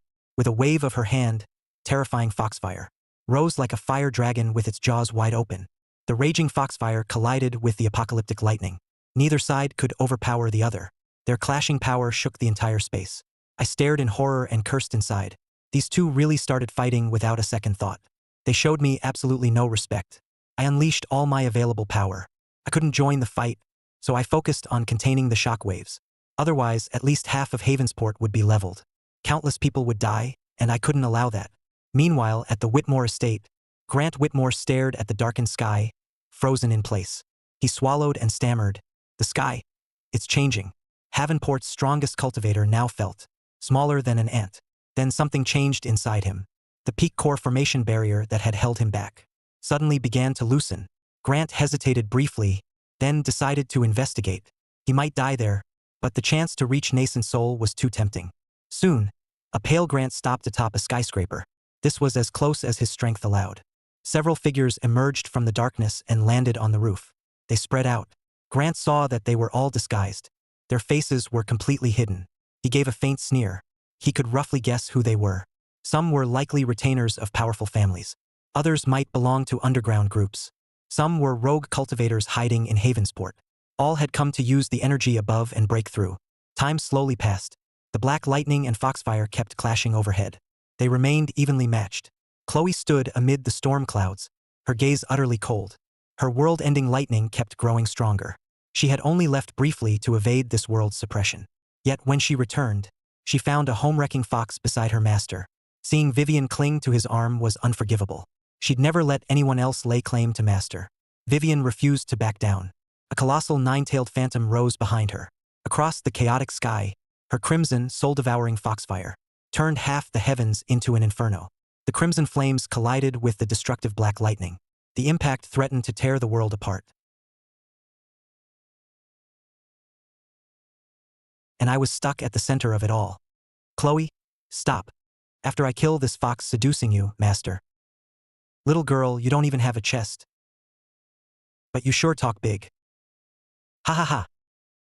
Vivian, stop provoking her. You're so biased, master. You're defending that awful woman. My head was about to split. If I didn't stop them, all of Havensport would be erased by their growing power. Chloe, if I'm still your master, then stop. You too, Vivian. This is my home. I won't let innocent people get hurt. Both of you, stop. If you want to fight, little girl, we'll take it into space. Wait for me, master. Chloe withdrew her lightning and left first. Wait here while I teach that rude brat a lesson, master. Vivian giggled. Wrapped in crimson foxfire, she chased after Chloe. The darkness receded like a tide. The sky cleared again. Seeing that, I quickly left. Why did it end so soon? Someone stood up, frustrated. The others looked equally upset. They had all been on the verge of a breakthrough. But the energy vanished just before they succeeded. As they wallowed in frustration, another powerful aura erupted across the roof. Everyone turned toward Grant. Their faces changed in shock. That was a nascent soul aura. Without hesitation, they fled the rooftop. They feared he'd stop them if they lingered. Without hesitation, they fled the rooftop. They feared he'd stop them if they lingered. After a while, Grant slowly opened his eyes. Feeling the boundless power inside him, he was ecstatic. Meanwhile, in the vast galaxy, both women released their suppressed power. The two emperors faced each other. Terrifying killing intent raged between them. Anything caught between them would die. Chloe's red eyes were colder than winter. She swung her arm, forming a black lightning spear. Wrapped in endless killing intent, it shot forward. Vivian showed no fear. A colossal nine-tailed fox appeared among the stars and spoke. I'll teach you a lesson for master, you arrogant little brat.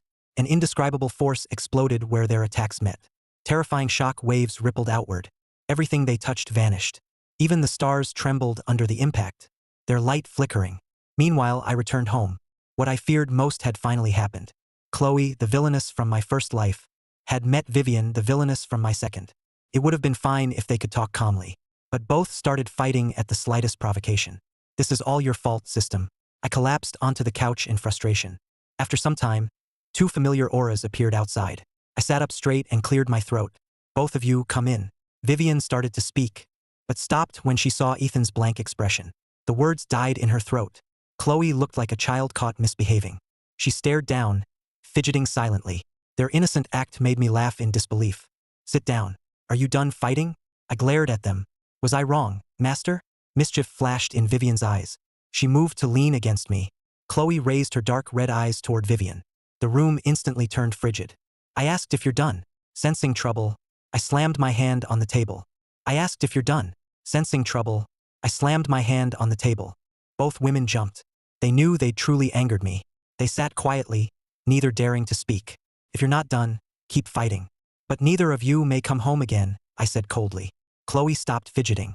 She raised her reddened eyes. You don't want me anymore, master? Her voice was barely audible.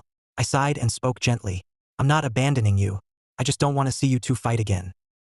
I won't fight anymore. Please don't leave me. Chloe nuzzled against me. Vivian stared at the scene. So that's your game, you brat? Vivian fumed inside. Tears immediately filled her eyes too. She threw herself straight at me. Everything went dark as she smothered my face. Master, I won't fight anymore either. Please don't leave me. Vivian buried my face in her chest and wept. She even shot Chloe a taunting glance. Then Vivian's face suddenly stiffened. A sharp pain hit her waist. She looked down and found Chloe pinching her. Chloe glared at Vivian. Chloe, are you 3? You're an emperor, yet you act like a toddler. Vivian mocked her telepathically. If I weren't worried about master, I'd cut down a shameless fox like you. Chloe replied coldly through telepathy. Vivian said nothing more. She smacked Chloe's butt. So flat. There's nothing there. How could master like a scrawny little girl like you?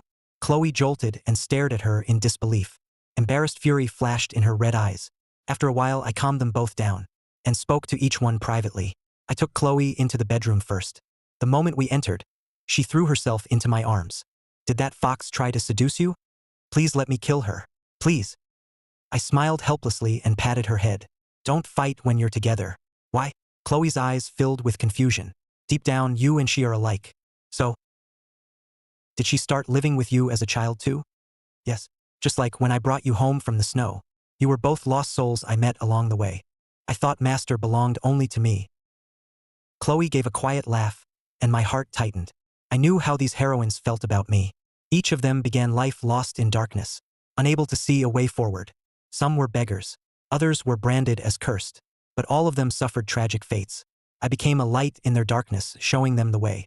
That gentle light warmed them like a spring breeze, and slowly brought their dead hearts back to life. Though those hearts would eventually leave me, that was my mission. Now Chloe had learned that my light had never belonged to her alone. Her spirit sank. Her pitiful look made my heart ache. You're all grown up. Why are you still crying? I gently wiped away Chloe's tears. Feeling my warm hand and gentle touch, a twisted look crossed Chloe's face. If I kill her, you'll belong only to me again. My hand froze. Chloe, are you disobeying me again? Master can only be mine. No one can take you away. No one. I'll kill her. Chloe began to lose control.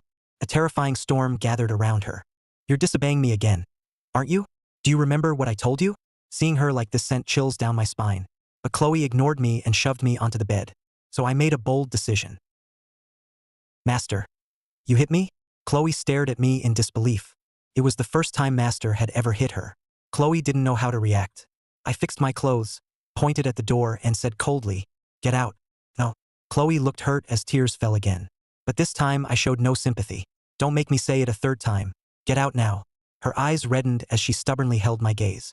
Her delicate body trembled. I looked calm, but inside, I was freaking out. If Chloe lost control, half of Earth could be destroyed. Thankfully, she didn't. She pressed her lips together and walked out. Vivian was startled to see Chloe come out crying. She'd planned to mock her, but now said nothing. After Chloe left, Vivian entered the room. Seeing my stern expression, Vivian wisely dropped her playful smile and sat quietly beside me. What's going on? Who is she? Vivian asked the same question. When she heard Chloe was like her, Vivian grew curious. Master, will you tell me about Chloe's past? I paused, then recounted everything from my first life to Vivian in full. When I finished, she said bitterly, Chloe really suffered. Vivian now felt Chloe had suffered even more than she had. Her own parents had been killed by Starvale Palace cultivators, but I rescued her before she endured much hardship. Chloe, however, had always been branded as cursed. Abandoned as a child, she'd fought stray dogs for food. It was much later when I finally took her in. Just when I thought Vivian's concerns were settled, she suddenly asked, "So, Master, how many others are there like Chloe?"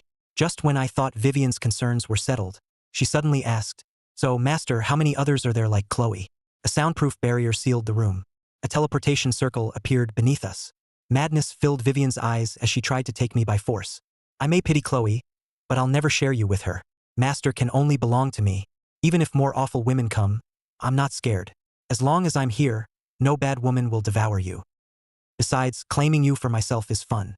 I'm not afraid of anyone.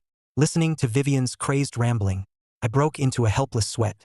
You two are already too much. I can't handle any more. Chloe was bloodthirsty, while Vivian could enchant anyone. And some of the later heroines were even more terrifying. If all 9 gathered, I might as well die. Chloe hadn't gone far. She was hiding in a dark cloud overhead. She sat helplessly among the clouds, hugging her knees. Her tear-streaked face rested against them. Chloe felt deeply wronged. Master actually spanked me. He used to give me all his love, but now he'd hit me for the first time. Master's light wasn't mine alone. That was what truly drove Chloe mad. In her heart, Master had always belonged to her. Inside that snow-buried hut, Chloe had been close to death. She thought that if she fell asleep, she would finally see her father again. Then one man's arrival changed her life forever. A gentle smile rested on his warm, handsome face. Chloe would never forget that moment. She always remembered his words. "Chloe, I'm blessed to have met you." Those words were branded into her heart. From then on, she lived with the man named Ethan Hayes. Her new life was better than anything she dared dream of. She could eat hot meals, not dusty scraps and rotten leaves. She no longer had to fight stray dogs for food, or fear being cursed and beaten. She no longer slept on a freezing floor, or feared never waking up. She had a warm bed and thick blankets. She no longer wore thin, tattered clothes. She had warm winter clothes. She'd never imagined having any of it. Ethan had brought all that light into her life, and pulled her from the depths of despair. Just when she thought she'd live with Master forever, tragedy struck. Master died in an accident. It devastated Chloe. She trained obsessively and eventually killed everyone. But when she tried to revive Master, She could no longer find him. Afterward, Chloe searched the countless worlds for any trace of Master. Perhaps persistence finally paid off, or perhaps fate had already bound her to Master. On this vast planet, she finally found him. Chloe lost herself in the joy of their reunion. She thought nothing could separate them this time. But after briefly leaving to evade the heavenly law, she returned to find another woman, acting intimately with Master. Then Master told her that Vivian had lived through a similar past and had basked in the same light from him. Chloe's heart shattered. She couldn't accept it. Master is mine. Master can only be mine. Chloe murmured helplessly. With Chloe's current power, killing another emperor wasn't impossible. She could also take Ethan away by force. But she didn't. No matter how powerful she became, she was still the little girl at Master's side. Besides, Master had called this her new home. That single word, home, became a chain, wrapped tightly around Chloe's heart. All she'd ever wanted was a real home with Master. After some time, Chloe finally ran out of tears, or perhaps she'd released all her pain. She slowly stood, resolve filling her black eyes. So what if there was one more? So what if Vivian had felt Master's light too? No one could take what belonged to Chloe. Just then, Chloe sensed someone approaching. She moved in an instant. Vivian stood in the air nearby. "Why are you here?" Chloe asked coldly. "I came to check on you, in case you did something foolish." "Do you really think I can't kill you?" Chloe thought Vivian had come to provoke her. Her eyes filled with cold killing intent. Terrifying black lightning erupted around her. She prepared to strike. "I heard your story, girl in the snow." Vivian paid no attention to the threat and stunned her with those words. Chloe's poised body jolted. Disbelief filled her eyes. Her voice trembled. "Master told you everything?" Vivian nodded. Chloe suddenly looked like a fish out of water. All strength drained from her. How could Master do this? How could he? Those memories belonged to her and Master. They were Chloe's most precious memories. Yet Master had shared them with the woman before her. In an instant, endless disappointment filled Chloe's heart. Icy killing intent erupted from her. Terrifying storm clouds rose like a massive black mountain and quickly covered the sky. Fearsome lightning flashed within the clouds. Devastating bolts crashed down. They echoed Chloe's murderous aura. Every bolt reflected her rage, carrying the power to destroy everything. "Do you want to hear my story?" Vivian showed no fear. She looked calmly at Chloe. Chloe froze. She slowly looked up at Vivian. Ignoring what Chloe might think, Vivian walked over to her and sat down beside her. Beneath the terrifying lightning, Vivian vividly began telling Chloe her story, but she left part of it out. She never mentioned Olivia Hart or her daughter. Chloe watched Vivian's profile shift between joy and sorrow. Both women became lost in the tale, with all its joy and pain. Chloe's killing intent slowly faded. She listened closely to every word. After some time, Vivian's story reached its end. Her alluring eyes slowly filled with tears.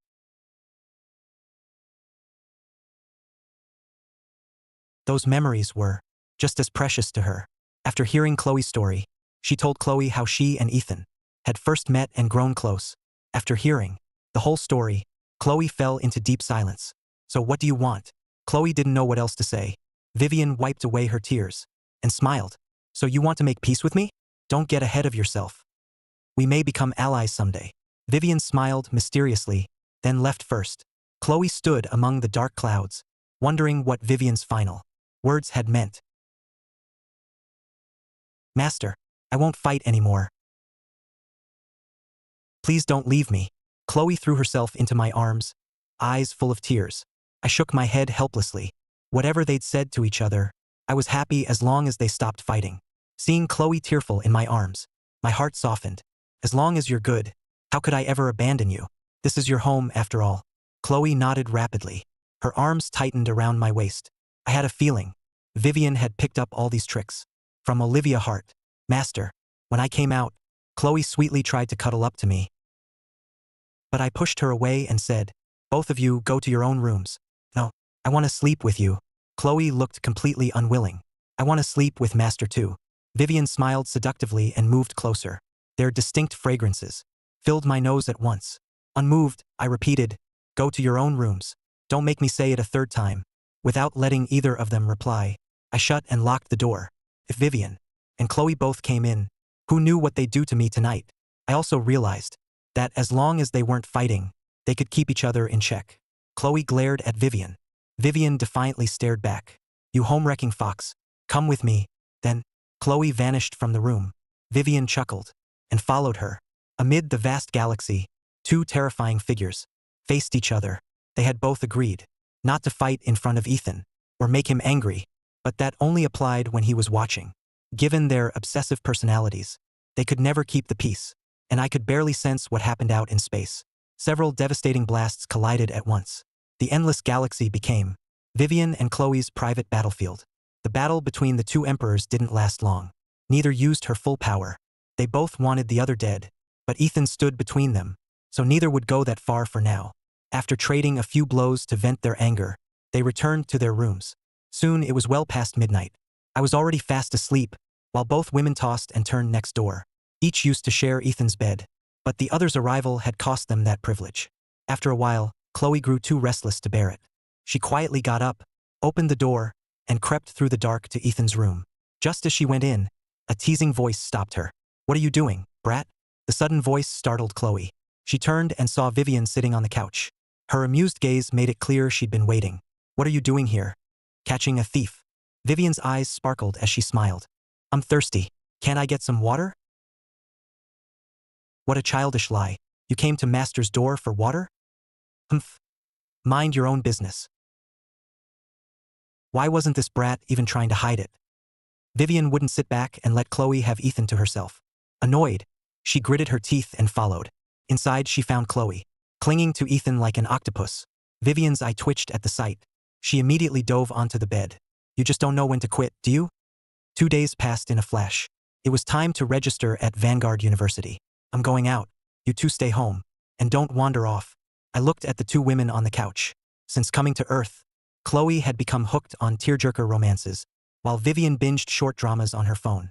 I had freshman registration at Vanguard University today, so I couldn't take them. Chloe looked away from the TV. "Where are you going, Master?" "I want to come." "I'm registering at school. Be good and wait here. You're playing favorites, Master. Why won't you pat my head?" Vivian put down her phone and gave me a wounded look. Then she held her head out.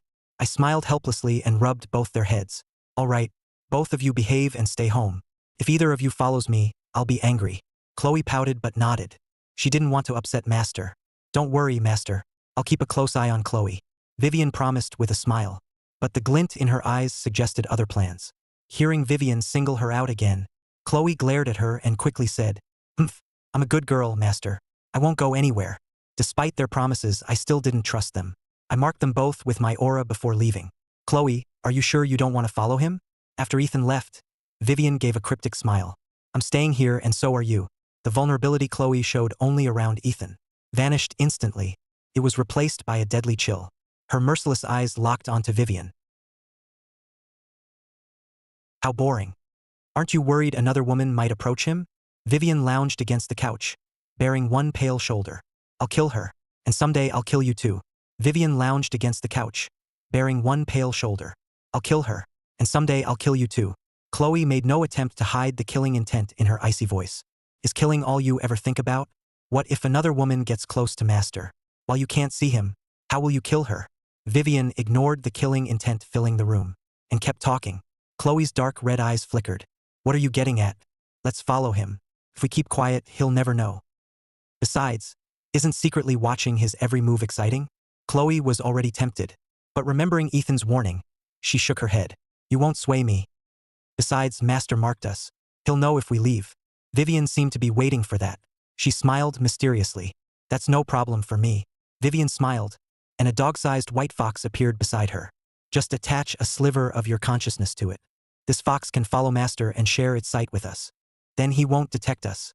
"Well, are you in?" Chloe stared at the fox, torn. Moments later, she placed a sliver of consciousness inside it. Her vision instantly shifted to the fox. The fox happened to be facing between Vivian's legs. Chloe tilted its head up, and the view came into focus. Chloe's face instantly turned red. Vivian didn't notice her reaction. She sent in her own consciousness, and saw the same view. Vivian fell silent, then said, "Chloe, do you enjoy looking at me that much?" "Humph, I didn't do it on purpose." Chloe turned away and ignored the awful fox. But neither knew that, in a desolate world, two emperors withdrew their senses in disappointment. Master's presence isn't in this world either. Evelyn lowered her eyes, dejected. Then she looked at Selena. "Are you lying to me? We've searched over 100 worlds. Selena hovered in the air and sighed. She hadn't expected Ethan to be so hard to find. Then her eyes suddenly lit up. It's in a world near this one. That familiar presence is unmistakable. The planet was entirely blue. Ethan seemed to be there. He's on that planet. Selena beamed with joy. Selena beamed with joy. Are you sure? Evelyn could barely contain her excitement. The two women raced toward Earth. After leaving home, I hailed a cab. Rush hour traffic. Made the trip to Vanguard University take 40 minutes. The scene stunned me as soon as I got out. The entrance was packed with students and parents. Then a familiar Rolls-Royce stopped at the gate. Oliver Caldwell opened the door. Madison carefully peeked out and stepped from the car. She wore a long pink dress, radiant as a blooming flower. Her skirt fluttered like a fairy dancing in the breeze. Her pale skin glowed in the sunlight, shimmering softly like a pearl. She looked like a princess from a fairy tale, elegant and captivating. Everyone was mesmerized by her beauty. Madison ignored the admiring crowd. Her eyes searched through the people and quickly found me. A sweet smile spread across her face. She lifted her skirt and ran toward me. She stopped right in front of me. Seeing my surprised expression, she raised her chin. Surprised to see me? Idiot? I sighed helplessly. Madison, are you following me now? Humph. None of your business. Come on. Why won't you leave me alone? Madison lowered her head. A moment later, she looked up with a smile. Because I like you. She blurted it out, then turned away. Her heart pounded wildly. A deep blush spread across her cheeks. This was her second confession to Ethan. The first had been while she was drunk. Now she'd confessed again at Vanguard University's gate. Walking through those gates today would mark a new beginning for them. Madison had decided to fight for him, and she wouldn't give up. No matter how she had to do it, she would boldly declare her love. Without giving Ethan a chance to answer, or caring how he reacted, she turned and ran. Watching Madison run off, I rubbed my face, utterly helpless. If those villainesses hadn't followed me, I might have given Madison a chance. But with them around, an ordinary girl like her was walking a tightrope. One wrong move could destroy her. Soon I reached an office on campus and received my Vanguard University ID badge. The badge granted access to any campus area. That wasn't explicitly restricted. My class was room 7 on the 3rd floor of the psionics building. I chose not to live on campus for one simple reason. I rubbed my forehead and thought, Vanguard University was only 20 minutes from home without traffic. More importantly, Vivian and Chloe were 2 ticking time bombs at home. That was the real reason I wouldn't stay on campus. After collecting their badges, the freshmen followed the signs to a plaza for orientation. Once everyone had gathered, a stern middle-aged man appeared before us. His sharp gaze swept the crowd. He cleared his throat and introduced himself. I'm Arthur Crane, the 9th president of Vanguard University. And the first president you'll study under. I studied him. His cultivation level was instantly clear. The university president was at early core formation. He had apparently broken through only recently, and his power hadn't stabilized yet. That got me thinking. He had probably used the energy Vivian and Chloe created to break through. When President Crane's passionate speech ended, the crowd burst into applause. President Crane clasped his hands behind his back and gave everyone a stern look. Seeing the excitement on their young faces, he nodded in approval and left. I'll show you around campus. Paige Bennett addressed the group. The student representatives normally used the remaining time to show freshmen around campus. Anyone who wanted to leave now could do so. Classes didn't officially begin until tomorrow. That was when these freshmen would truly enter the world of cultivation. Nearly everyone was excited for the future. No thanks. I'll look around on my own. I'll look around too. Madison immediately chimed in. Paige glanced between us and smiled. She knew exactly what Madison wanted. She led the others away, leaving us alone. I picked a direction and started walking. Despite the blazing sun, the students around me all wore excited smiles. Madison followed right behind me. Nothing interested her except Ethan. As she watched his back, who knew what was running through her mind? Every so often, she gave a silly smile. Madison wanted only one thing. As long as Ethan didn't truly hate her, her heart was content. Of course I knew she was trailing me, but I couldn't be bothered to stop her. Then I sensed someone watching me. I glanced sideways and saw 3 girls whispering about me. I think he noticed us. So what if he did? Hey, wanna make another bet? If I get that cute guy's number, you cover my meals today and tomorrow. If I fail, I'll cover yours. Again? Brooke, you're just trying to fleece us. The dark-haired girl protested. They used to love making these bets, until they realized Brooke always won. Brooke was the prettiest of the 3. Combined with her alluring uniform, she could make any young guy lose his mind. My gut says Brooke will fail this time. Trust me, Sadie. Erica, are you in on this with Brooke? Are you two setting me up? Sadie rolled her eyes but replied, fine, I'll trust you one last time. Once they agreed, Brooke smiled triumphantly. Get ready to buy me dinner. Brooke composed herself and walked toward Ethan.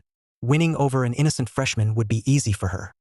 She mistook Ethan for a naive new college kid. When Brooke saw Ethan looking at her, she showed no embarrassment. She pushed out her chest and confidently approached. Her long legs beneath the uniform skirt looked striking in the sunlight. Countless eyes turned toward her. Before Brooke even spoke, she imagined Ethan blushing and stumbling over his words. Hi there, are you a freshman? Then you probably don't know the campus yet. I could show you around if you'd like. Brooke spoke in an exaggeratedly sweet voice. She was certain Ethan would agree. She'd show him around for a few minutes, casually probe his family background, then claim she had to leave and ask for his number. His background would determine whether she kept it. If he was poor and ugly, she'd delete him. If he was poor but handsome, he'd go in her backup tier, good for flirting and eye candy. If he was rich but ugly, he'd go in her middle tier. She'd flirt with him occasionally, keeping him hooked so he'd buy her cultivation resources. Only a guy who was both rich and handsome would enter her top tier. Those were the men Brooke actively pursued. She'd play hard to get until they took the bait.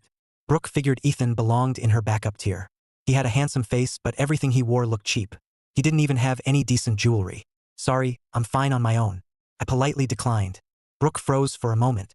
No one had ever rejected her before. It's fine. I'm bored anyway. Let me show you around. She stepped closer to Ethan, but my next move made her eyes widen. I stepped back and fanned the air by my nose. Brooke's face darkened. What's your problem? Do I smell bad or something? Sorry, I'm just not used to perfume. I explained with a frown. That only embarrassed and angered Brooke more. It sounded like I was calling her perfume cheap. Brooke pursed her lips and forced out a few tears. How could you treat me like this? I was only trying to show you around. Her words immediately drew a crowd. Seeing a pretty girl look so hurt, everyone rushed to defend her and condemn Ethan. What's wrong? Did this guy bully you? You're a grown man. Why bully a girl? Can't you cut her some slack? Brooke said nothing and pressed her lips together. She gave Ethan a wounded look that only encouraged the guys, eager to play hero, to lash out at Ethan. With her goal achieved, Brooke lowered her head. A sly glint flashed in her eyes. Rejecting her had consequences.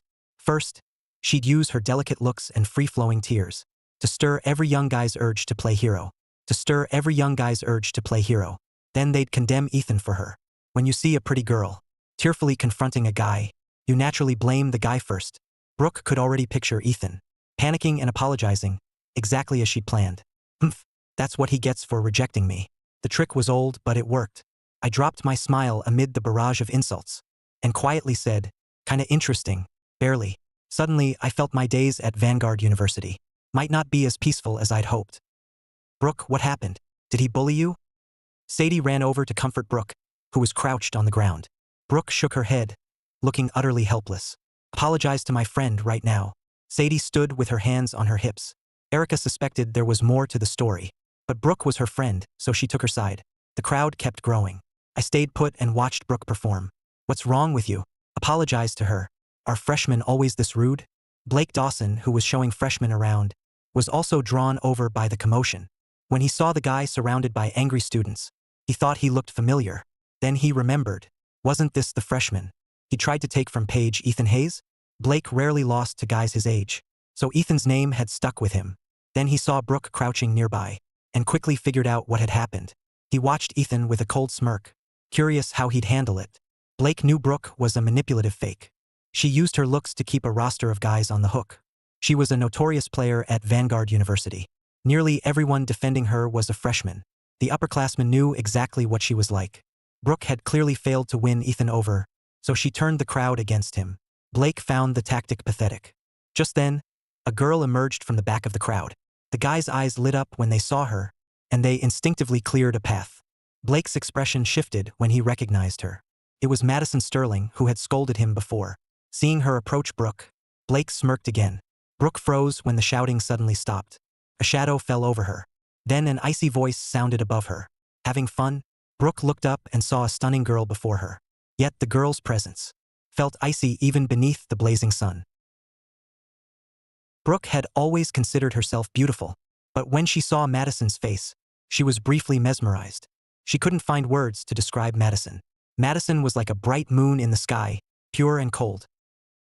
A freshman. Under Madison's commanding presence, Brooke began to stammer. I asked if this is fun. Madison spoke with an icy gaze. How can you say that to me? Brooke realized she couldn't back down. She stood to confront Madison. Smack. The instant Brooke finished speaking. You hit me? Brooke stared in disbelief. Madison uttered one word. Get lost. The words carried endless cold. You hit me. I'm reporting you. I'll get you disciplined and expelled. Just wait. Brooke shouted. I'm a Sterling. Madison calmly answered Brooke's threat. So what if you're a Sterling? Think that makes you special? Brooke still didn't understand and kept yelling. Sadie suddenly realized something. She pulled Brooke back and whispered, she may be one of the Sterlings. Plenty of people in Havensport share that last name, but anyone who says it that confidently is probably from the Sterling family, one of the 4 founding families. Brooke instantly fell silent. Her shock turned to anger, then fear. He's my boyfriend. Bother him again, and I'll skin you alive. Now get out of my sight. Ignoring Brooke's expression, Madison warned her coldly. Brooke seethed but had nowhere to vent. Under the crowd's strange looks, she left in humiliation as her friends pulled her away. The whole farce ended just like that. As the crowd dispersed, I stared at Madison in surprise. Felt like I was seeing her for the first time. Why are you staring, idiot? Madison rose onto her toes and skipped over to me playfully. She looked adorable. She was nothing like the icy girl from moments ago. Why'd you call me your boyfriend? I can't handle jokes like that. I was secretly relieved Vivian and Chloe hadn't heard her. They would have lost their minds. Humph, you're so ungrateful. I just bailed you out. Madison didn't get angry at my response. She gave a dainty huff. I smiled helplessly and said nothing. Hey, where'd this fox come from? Wow, it's gorgeous. Its fur is pure white. A commotion rose from another crowd nearby. My smile instantly froze. One word caught my attention. Fox. That was the last word I wanted to hear. My first thought was Vivian. I immediately checked with my divine sense. The marks I'd left on Vivian and Chloe were still intact and hadn't moved. I instinctively relaxed. Then something felt off. Why would there be a fox at Vanguard University? I decided to check for myself and see if Vivian had secretly followed me. Hey, idiot, where are you going now? Madison followed when she saw me leave. Get your phone. This fox is gorgeous. Where'd it come from? Is it wild? Have you noticed it isn't scared of people? It isn't even moving. The others realized she was right. The little fox simply sat there without moving or running. Unknown to them, 2 voices were arguing inside its head. Seriously? We had a perfect view from the sky, but you had to come down. Now we've been spotted. Vivian said in exasperation. Both women had attached their consciousness to the little fox. They'd been watching Ethan's every move from the sky. But what just happened had set off the Chloe time bomb. She seized control and came down to kill Brooke. Vivian had barely managed to stop her. I'm killing that woman. Chloe replied coldly. Chloe, use your head. If you charge down there and kill her, Master will definitely catch us. Vivian sounded exasperated. After a pause, Chloe asked, then what do we do? Knowing she was at fault, Chloe stopped arguing. She muttered softly, let's see if we can get away with this first. Just then, a pair of hands crept up behind the fox and scooped it into an embrace. Vivian had been too busy arguing with Chloe to notice. She looked back and saw a young woman gazing at her adoringly. Vivian didn't rush to escape. This might help her hide from Master. But the next moment, Vivian felt a familiar gaze on her back. She stiffly turned and met my blank stare. I felt completely exhausted. One glance told me it was Vivian. She met my blank stare. I felt completely exhausted. One glance told me it was Vivian. I knew Vivian's presence all too well. The little fox looked exactly as she had when I first met her in Argentwild. At the same time, I was shocked to discover Vivian wasn't the only one inside the fox. Chloe was in there too. These two had actually teamed up to secretly follow me. Then again, it wasn't surprising. Neither of them could ever behave and stay put. Seeing the fox's lively eyes dart away, I almost laughed. I walked over with a blank face and told the girl, "Hi, that's my fox." The girl froze. She recognized me as the guy who'd just had that argument with Brooke. Disgust flashed in her eyes as she stepped back with the fox. "How can you prove it's yours? It's been here a while and no one's come looking. If it had an owner, why would it be wandering alone? It doesn't even have a tag." The girl wanted to take the fox home. A cute little fox like this could draw plenty of views in short videos. You can't just claim it's yours. Where's your proof? Idiot, you own a fox? Madison softly asked, poking my arm. She didn't doubt Ethan. In Madison's mind, Ethan wouldn't lie over a fox. Vivian, come here. Seeing their disbelief, I called out to Vivian. But the little fox didn't come over. Instead, it turned its head away. The crowd burst into laughter. Give it up, man. If it's not yours, stop pretending. Seeing everyone mock me again, Madison tried to defend me, but I stopped her. Vivian, come here. The words were the same, but my tone wasn't. Even the fox ignores you. Stop embarrassing yourself. The fox glanced at the girl holding it. A sudden chill swept over her. Despite the blazing sun, she shivered. Her face turned pale. In the fox's eyes, she seemed to see something terrifying. She shivered, her face turning pale. In the fox's eyes, she seemed to see something terrifying. What happened next silenced everyone. The little fox wriggled free of the girl's arms and trotted to my feet, wagging its white tail, pawed at my pant leg, as if apologizing. I found it amusing. I crouched and picked it up. Vivian curled up contentedly in my arms and kept licking my face with her pink tongue. Vivian covered my face in drool. Helpless, I held her still against my chest. She acted completely different than she had with that girl. Holding Vivian, I said nothing more and walked away. Idiot, when did you get a white fox? Can I hold it? I gave her a strange look. Madison's bold request startled me. Why are you staring? Is there something on my face? Shy. It doesn't let strangers hold it. Liar. That girl was just holding it. Madison puffed out her cheeks. Few girls could resist such an adorable fox. I laughed inside. Vivian had only let that girl hold her to avoid suspicion. Unless she allowed it, no one could get near her. I ignored the sulking Madison and headed toward the gate. Then my palm suddenly began to tickle. It also felt wet. I looked down and found Vivian misbehaving again. Her pink tongue gently licked my palm. When I looked at her, her eyes curved into crescents. Her little ears twitched. I smiled and gently stroked her head. Whatever else, foxes felt amazing to pet. She was soft and plump, with silky white fur. Humph. Stupid, selfish idiot. Madison followed behind me, complaining nonstop. She didn't stop until we left campus. She looked at the Rolls-Royce waiting nearby, reluctance filling her face. Seeing me waiting at the bus stop, Madison gathered her courage and approached. She gently tugged my sleeve. What now, Miss Sterling? Aren't you going home? Want to come over for a while? I want to talk to you. Madison felt she'd spent too little time with me today. She still had so much to say. They'd see each other at school tomorrow. But she wanted somewhere private to talk with me. She'd never invited a guy home before. I seemed to be the reason behind all her firsts. The first time she went to Ethan's home, hoping for a date. The first time she organized a reunion just to see him. The first time she invited a guy home, just to talk with him a little longer. Everything Madison did was only to see Ethan more and share a few more words. I'm not going. I gave her a surprised look. Then I turned her down with 3 simple words. Vivian poked her little head out from my arms and glanced at Madison.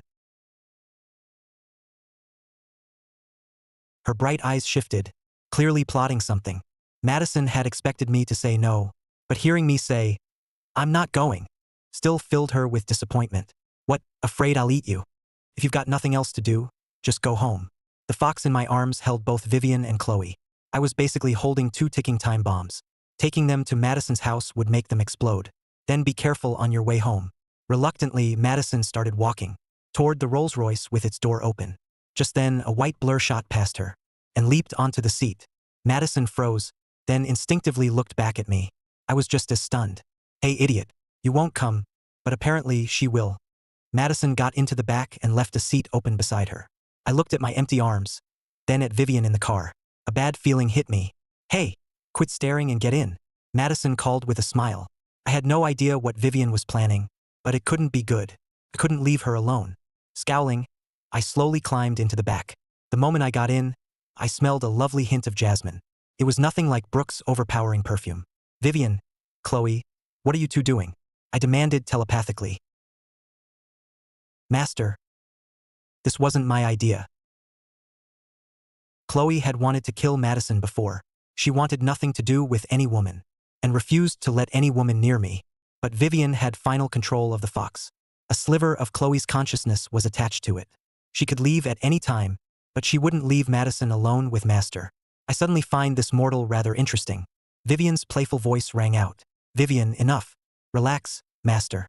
I'm not as bloodthirsty as someone else. I have no desire to kill a mere mortal. Vivian knew what worried me and reassured me telepathically. Anyone who approaches Master deserves to die. Chloe's voice was icy. I rubbed my forehead helplessly. For now, this would have to do.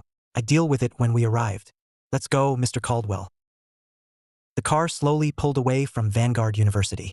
30 minutes later, the Rolls-Royce stopped in Westbridge Heights, outside a lavish mansion. The moment I got out, I couldn't help thinking, rich people really lived extravagantly. Priceless treasures filled Madison's home. Madison led me to her room. Ethan, I like you. I want to be your girlfriend. When I turned to leave, Madison threw caution aside and blocked me with both arms. Then she did something no one expected. Madison buried herself in my arms. My face stiffened. I froze. Felt like time itself had stopped. A sudden, deadly chill filled the room. Felt like a frozen hell had descended. Bone-chilling cold swept through like a raging tide. Madison shivered. Why did it suddenly get so cold? She wondered, instinctively pressing herself deeper into Ethan's warm arms. My pupils widened in shock. I swallowed and acted without hesitation. I instantly unleashed my power and suppressed both consciousnesses inside the fox. I wasn't as powerful as Vivian or Chloe, but they were only slivers of consciousness right now. I could still hold them down briefly. A storm erupted inside the fox's mind. How dare she? I'll kill her. She touched Master. Kill her. I'll tear her limb from limb. Chloe's voice was crazed with killing intent. Even Vivian, who had found Madison amusing, released a terrifying demonic aura. If I hadn't suppressed them in time, Madison would have already been torn apart. We're not right for each other. I don't like you. I gently refused. At once, I felt the girl in my arms tremble slightly. Ethan, you idiot. Don't you understand? That night, you were a light in the sky. You pierced the darkness and saved me. From that moment, your light took root in my heart and kept growing. I'm not as cold as I seem. I'm actually very simple. My days were empty. I wanted nothing. But when you appeared, it felt like you were telling me I'd finally found something worth pursuing. All I want is you. Madison held me tight and pressed her head to my warm chest. She listened to my heartbeat as she confessed her love. She rested her head against my warm chest, listening to my heartbeat as she spoke from the heart. Her awakening heart was like a budding flower, swaying gently in the breeze, shyly waiting to bloom. I looked down at Madison. Complicated emotions filled my eyes. At that moment, I finally understood. I'd underestimated how much I meant to Madison. I'd also underestimated her determination. From the start, I knew I couldn't get too involved with Madison. The closer we became, the more danger she'd face. I'd already said plenty of hurtful things, but none of them had made a difference. Maybe I'd assumed Madison's feelings were only a passing crush. Once the excitement faded, she'd simply move on. But I was wrong. Madison still didn't realize. She already had one foot in a dark abyss. But it wasn't too late. This time, I had to crush her feelings for good. I gently pulled Madison's arms away and held her trembling shoulders. Madison, I truly don't like you. We live in different worlds. We could never be together. I only saved you that night because we were classmates. Madison's beautiful eyes instantly reddened, tears shimmering within them. Maybe that night meant nothing to you, but to me, you gave me a second life. I don't know what would have happened if you hadn't been there. Even if my body survived, I think my heart would have died. You gave me another chance at life. Ethan, you idiot. I really love you. Feel my heart. It can't lie. Madison grabbed my hand and tried to press it to her chest, to prove her racing heart was real. But the next second, I coldly shoved her to the floor. Madison saw the deep disgust in my eyes, and her heart shattered. Madison, you're incredibly annoying. You know that? I hate self-centered little girls like you most. Why assume your crush has to love you back? What you're doing is childish, foolish, and pathetic. I looked down at her, making no effort to hide my disgust. No, that's not true. Tears blurred Madison's face as she murmured. Those few words pierced her fragile heart like countless blades. It hurt. Nothing had ever hurt this much. Never speak to me again, or I'll kill you. You've seen what I can do. If I want you dead, no one in this world can save you. Without another glance at Madison, I opened the door and walked away. I'm not like that. I'm not childish. All strength left Madison's body. She collapsed to the floor, sobbing loudly. She wasn't childish or pathetic like I'd claimed. She was simply pursuing the person she loved. The moment she decided to fight for him, Madison had prepared herself for rejection. Perhaps after enough rejections, she would have eventually stopped chasing Ethan. But this was only the beginning. It was Madison's first sincere confession. She never expected me to reject her so cruelly. The disgust in my eyes carved into her heart like a knife. Loving someone wasn't wrong. Pursuing that love wasn't wrong either. Ethan wasn't wrong. Their only mistake was ever crossing paths. The Madison who fell for him that night had died. After some time, Madison slowly fell silent. Her once bright eyes became dull and lifeless. Her endless tears soaked the carpet. Her breathing grew faint, as if she were suffocating. Then someone violently kicked the door open. A figure rushed inside. It was Victor Sterling. "Madison, are you okay? Where's that kid?" The door was violently kicked open. A figure rushed inside. It was Victor Sterling. "Madison, are you okay? Where's that kid? Where did he go?" Victor helped Madison up, his eyes filled with pain. While in a company meeting, he'd gotten a call from the housekeeper. She said Madison had locked herself in her room and wouldn't stop crying. Madison looked like a flower about to wither, fragile enough for a breeze to scatter. Victor's rage erupted like a volcano. He hadn't been this angry in years. He had always treated his precious daughter like glass, cherishing and protecting her completely. Now some punk had hurt her this badly. "Sweetheart, leave this to Dad. I'll make that kid pay dearly." Victor's eyes darkened. He no longer cared whether Ethan had a core formation expert backing him. Even if he did, Victor no longer wanted that connection. Anyone who treated his daughter this way would pay the price. That was his duty as her father. "No. Don't hurt him. After what that kid did to you, you're still protecting him? I don't like him anymore. Dad, leave him alone. I promise I'll never love him again. I can promise not to touch him. But you must promise me something too. You can never contact him again." Madison's eyes were dull. As she replied weakly, "Promise. I'll never contact him again." Once Victor knew Madison would stay away from Ethan, he finally suppressed his anger. Later, Madison dragged her exhausted body around and removed every reminder of Ethan. She even burned the doll bearing his name. The flames reflected in Madison's eyes. It wasn't only a doll burning. Her feelings burned with it, slowly dying in the flames. She kept watching until the fire went out. At that moment, Madison's love for Ethan turned to ash in the flames. Madison's love for Ethan turned to ash in the flames. The light he'd left in her heart also vanished when the flames died. Damn. I looked up at the sky and sighed inside. I had to say those things. The crueler, the better. Because I'd felt the consciousnesses inside the fox nearly break free of my control. Everything I did was to prevent a bloodbath. Deep down, I didn't hate Madison at all. She was only an innocent young woman. Without the 9 heroines or the reincarnations, faced with a sweet girl like her, I would have fallen for her like anyone else. But with the 9 heroines around, Madison and I could never become involved. "I want to kill her. Master, please let me." Chloe's consciousness radiated intense killing intent. That intimate touch was an unforgivable provocation to Chloe. Ethan was hers alone, her deepest taboo. No one could touch him, much less hold him intimately. Even if Vivian did something like that, Chloe would break their truce and fight her to the death. Madison was only a mortal. "Enough," Ethan replied calmly through telepathy. "Master, I want to kill her too." After a long silence, Vivian spoke with murderous intent. Both women wanted Ethan for themselves and constantly fought over him. But they were ultimately alike. Madison was only a mortal, yet her actions had enraged them both. "Enough. There's nothing between her and me. There never was and there never will be. Neither of you cause me any trouble." I reassured them. I had to calm them down. Otherwise, Madison was truly in danger. Even if we'd never meet again, I didn't want her hurt because of me. Chloe and Vivian seemed to sense my sincerity, so neither said anything more. As I waited at a crosswalk, I caught sight of a familiar figure across the street. It was the classmate I'd once saved at Briarwood House, the sweet, naive Lily Harper. Lily was supporting a middle-aged woman. One look showed the woman was unwell. I hadn't expected to see Lily here, but I only glanced at her before looking away. The light turned green, and I crossed the street. Lily seemed to notice me too. A strange look entered her eyes. She said something to the woman, then headed toward me. Then she walked toward me. "Ethan, please wait." Her urgent voice rang out behind me. I pretended not to hear and quickened my pace. I kept walking faster, and soon vanished into the crowd. Lily was disappointed, but she couldn't stray far from her mother, so she turned back. As Lily turned, she bumped into a burly man.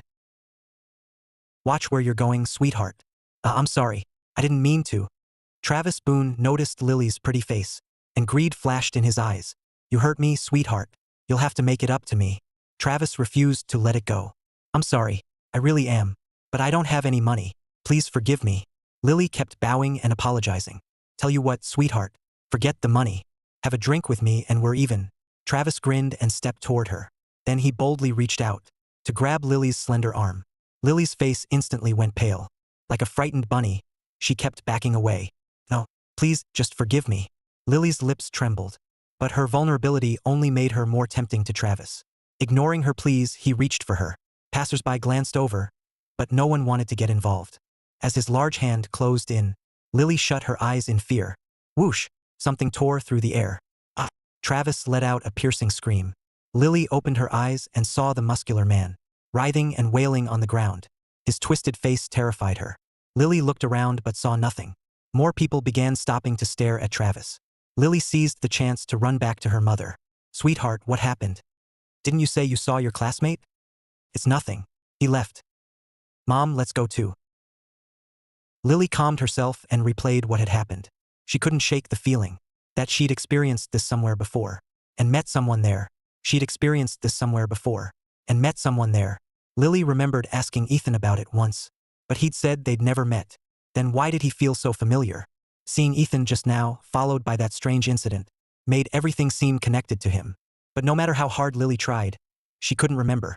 The familiarity was overwhelming, yet an invisible barrier blocked her. If she could only break through it, the fog would finally clear and reveal where that feeling came from. I didn't truly leave until I knew Lily was safe. I was the one who'd struck Travis. Master, who's she? An old classmate. There's nothing between us. Chloe quietly said. Oh. But she had a feeling. Master was hiding something from her. Vivian wisely asked no more. But she sensed this girl was different. From Madison Sterling. I hailed a cab and soon returned home. Both women's consciousnesses returned to their bodies. I sat across from them with a blank expression. Vivian, Chloe, I told you to stay home. Neither of you listens at all. Master, I behaved. It wasn't my idea. Oh please, you were there too, brat. Enough. Stop arguing. Today was exhausting. I just want some rest. Master, I have a question. Please tell me the truth. What is it? I wouldn't lie to you. Chloe met my gaze and quietly asked. I want to know whether you did that with her behind my back. My face stiffened again. An icy current swept through the room. Vivian looked over from the couch, mischief in her eyes. She was clearly plotting something. An icy current swept through the room. Vivian looked over from the couch, mischief in her eyes. She was clearly plotting something. Of course not. I didn't do anything. I hid my nerves, smiled, and stroked Chloe's head. Please don't lie to me, Master. I'm not lying. My Chloe is such a good girl. If you did it with her, then I want to as well. I want to have your baby too, Master. Chloe threw herself into my arms and cooed. Her words startled me, and I quickly said, stop imagining things. I'm going to my room. Both of you behave. I quickly fled. I couldn't stay another second. But I'd made a mistake. Once I went to my room, Chloe and Vivian were left alone. Are you carrying Master's baby? Chloe stared coldly at Vivian.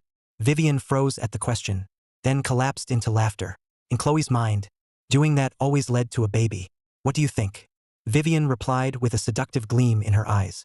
If it's true, I'll kill you. Lightning churned in Chloe's black eyes, her voice terrifyingly cold. If Vivian had really done that with Master behind her back, Chloe would use everything she had to kill her. I'd love to have some fun with Master, but sadly, it's not true. Vivian didn't want another fight, so she lied. Far across the galaxy, a young woman raced toward Earth at incredible speed. Her face looked like a masterfully carved work of art, radiating irresistible charm. Her beauty could bring nations to ruin, with a natural hint of seduction, like a night rose blooming in darkness. Master, are you here? Ivy misses you so much. Ivy stopped above Earth, strange emotions swirling in her beautiful eyes. It was a forbidden love blending family devotion with romance. The next morning, sunlight slipped through the window and gently touched my face. My features stood out in the soft light. My sharp features looked calm and resolute.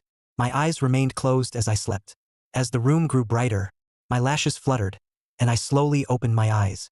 For once, I woke up without either woman lying on me. I washed up and made breakfast for them. Then I got ready to leave for Vanguard University. Before leaving, I sternly warned them again, not to follow me or spy on me. Under my stern gaze, they reluctantly nodded. Then I realized that keeping them confined at home wasn't right either. Instead of worrying about these two ticking bombs following me, I could give them a little freedom. Seeing their unhappy faces, I smiled helplessly and said gently, "If you're bored, you can go out. But I have a few rules. First, don't cause trouble. Second, don't draw too much attention. Third, stay close." Chloe's and Vivian's eyes immediately lit up. I gave them some money to buy whatever they liked. Chloe's face brightened with joy. She remembered how Master used to do the same.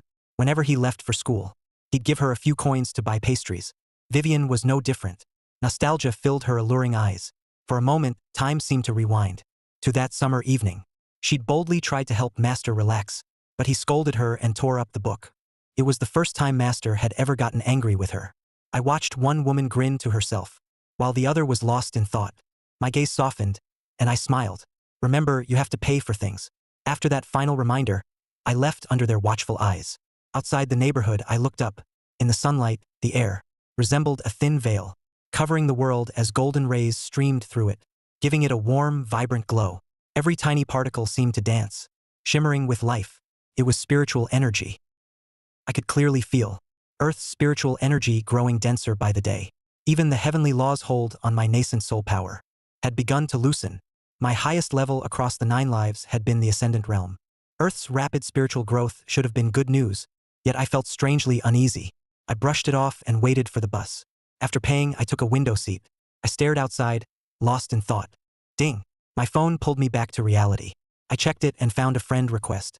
It was from Lily, the girl I'd seen yesterday. I was about to decline, but her note said it was important. After a brief hesitation, I accepted. "Hi, Ethan." Lily's message arrived the instant I accepted. "Hi, Lily. What's up? I think I saw you yesterday. I kept calling you, but you ignored me."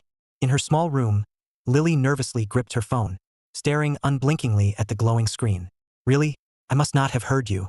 I pretended not to know. Lily blinked at the message. She remembered shouting pretty loudly, and Ethan hadn't been far away. Yet, after only a few steps, he'd vanished into the crowd. Still, since he said so, the trusting Lily believed him. Before she could continue, my next message arrived. "Is there anything else, Lily?" Lily immediately grew nervous.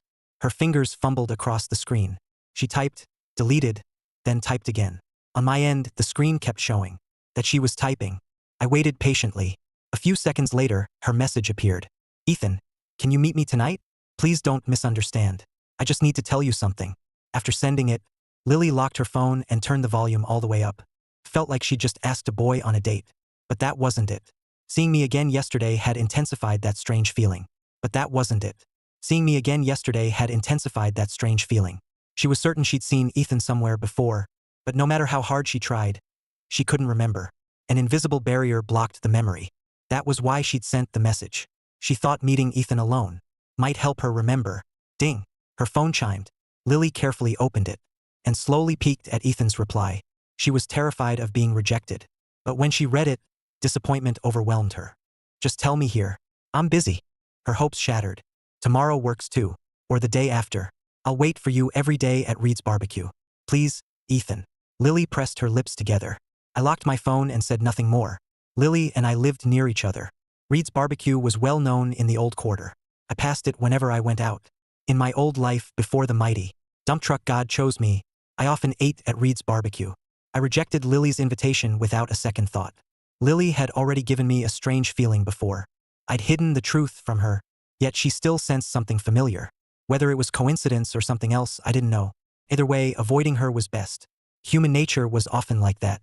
When you desperately seek an answer, only to hit a barrier just before reaching it, your need to know only grows stronger. Half an hour later, the bus stopped. Beside Vanguard University, students still crowded the university entrance. As I got off, a Rolls-Royce pulled in behind the bus. The door opened, and Madison stepped out. Madison seemed to notice me, but her face remained blank, and she didn't look my way. She headed onto campus. Ahead of her, Mason Parker appeared from nowhere. With a warm smile, he said something to Madison. Madison gave a slight nod and walked onto campus with him. The sight drew countless stares. One was the charming heir to the Parkers. The other was the Sterling's cherished daughter. The Parker heir and the Sterling's cherished daughter looked like a perfect match. Before leaving, Mason shot me a challenging look. I smiled back, completely unfazed. Then Oliver Caldwell stepped from the car. and walked straight up to me. I'm warning you. Stay away from Ms. Sterling. No matter who's backing you, you'll pay dearly if you approach her again.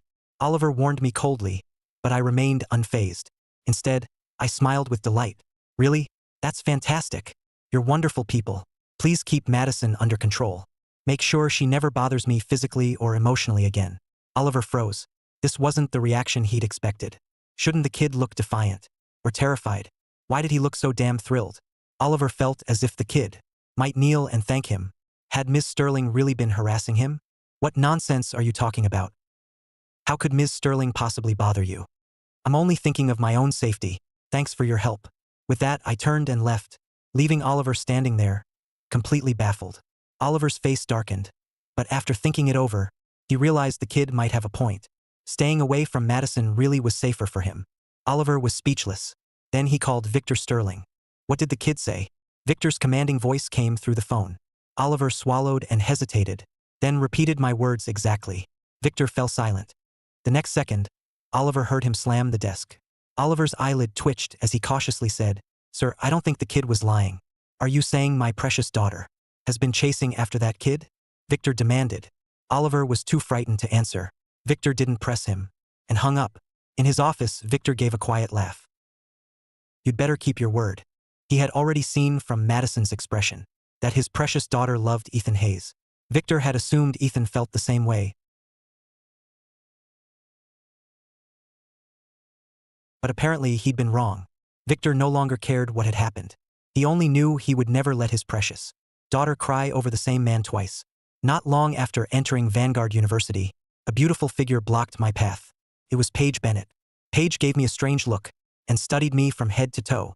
"Paige, did you need something?" I asked calmly. "Did you and Madison have a fight?" "No." "Don't lie to me. I just saw her walking with Mason. She wanted nothing to do with him 2 days ago. And when I asked why you weren't with her, Madison acted completely indifferent." "Look, Paige, I think you misunderstood. There's nothing between Madison and me. I don't know what happened between you two. Can't you see how much she likes you? She even transferred here because of you." I patiently let her finish, then said, "Does liking someone mean they have to like you back? Love can't be one-sided. Both people have to feel it." Paige couldn't argue with that. My meaning was clear. I didn't like Madison, and we had nothing between us. Paige believed me. She'd sensed it during freshman registration. But she likes you, and Mason's bad news. Nothing good will come from Madison staying around him. Paige knew Mason was nothing but a player who used women. She didn't want a girl like Madison falling into Mason's trap. But my next answer sent a chill through Paige. Why should I care what happens to her? I said it casually and walked past Paige, toward the psionics building. Paige stood there watching Ethan walk away. He suddenly seemed incredibly cold. I soon entered room 7 on the 3rd floor of the psionics building. Quite a few students were already seated. I found an open seat. More students gradually arrived. But there were only about 50 in total. "Is this seat taken?" Pale-skinned, slender guy stood before me and asked. I shook my head. "Hey, I'm Noah Foster." "Hi, Ethan Hayes," I replied politely. "Why'd you choose this school?" "Fewer people." Noah hadn't expected that answer. I wish I could choose freely. My family forced me into this. I really wanted the School of Sword Arts. I glanced at him but thought nothing of it. We made small talk for a while. Before long, a tall woman in a suit entered, her heels clicking across the floor. She instantly caught the attention of nearly every guy in class. She wore a tailored suit with a fitted skirt that highlighted her slim waist and curves. The skirt ended just above her knees. Black stockings covered her long legs. Her heels made her look even taller. She swept her elegant gaze across the class, then gave a professional smile. "Hello, everyone. I'll be your homeroom instructor. My name is Victoria Whitmore. Now let's introduce ourselves one at a time." Victoria's voice was heavenly, clear, warm, and melodic, carried a unique charm that seemed to reach straight into the heart. Her gentle tone warmed everyone like a spring breeze. Suddenly, I know I chose the right school. Noah tugged my shirt and whispered. His glowing eyes were practically glued to Victoria's shapely figure. I smiled faintly. I instantly saw through Victoria's aura. She was at mid-spirit silence. The once quiet room 7 erupted after Victoria finished speaking. Students stood and introduced themselves. The guys were especially enthusiastic, hoping to impress Victoria. Soon it was my turn. I kept it brief and only gave my name.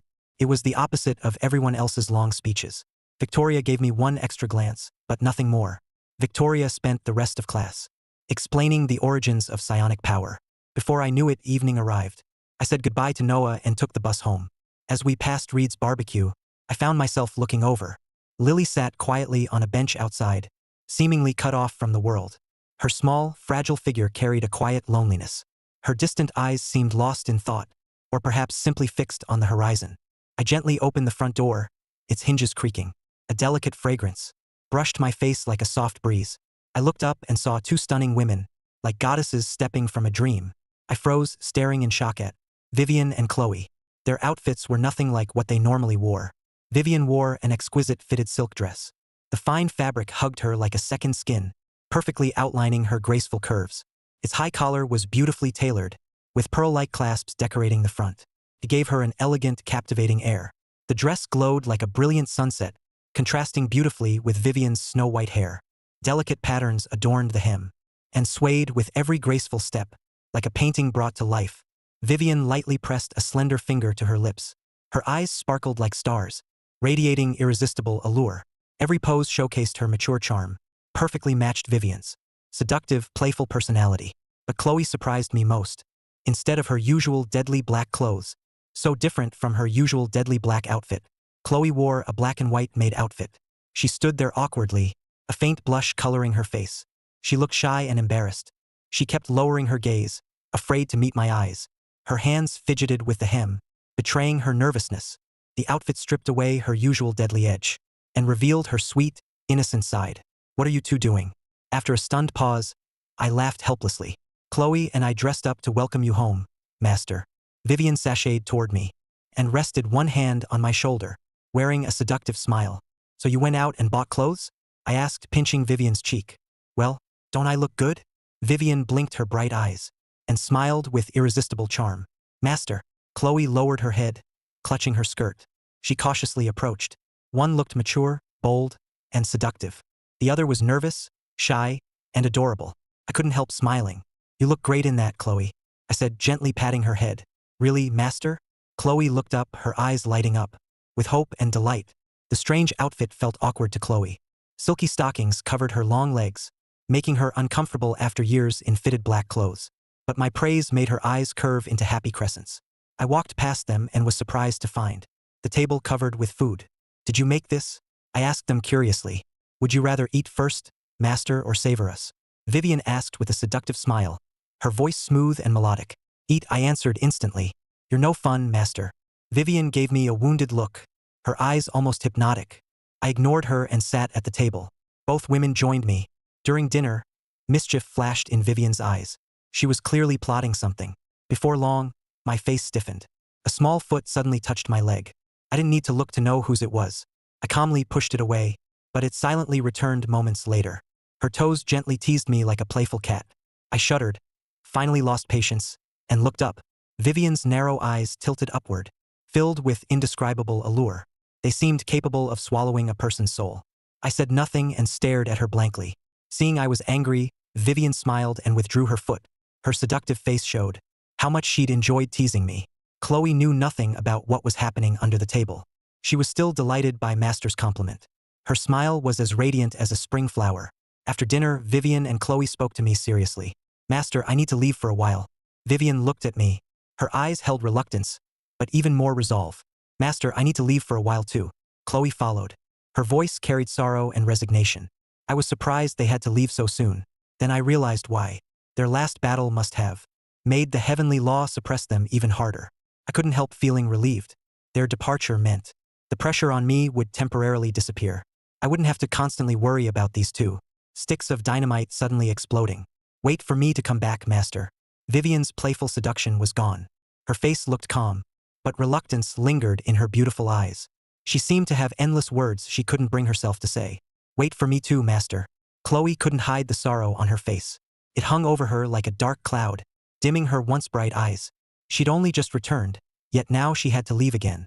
If Master allowed it, Chloe would destroy this world's still-forming heavenly law. But she remembered Ethan's words. "This is my home and it's Chloe's home too." If only Vivian weren't part of this home. Without that home-wrecking fox, Chloe could have Master all to herself. Chloe lowered her black eyes. She wondered if she should use this chance to kill Vivian. Chloe lowered her black eyes. She wondered if she should use this chance to kill Vivian. Vivian was an emperor too, but Chloe was confident she could kill her. Chloe's abyssal black eyes glanced coldly at Vivian. Invisible killing intent swirled inside her. Vivian noticed it, but remained as unconcerned as ever. Vivian had always known that despite their outward peace, Chloe wanted her dead. I'll wait for both of you.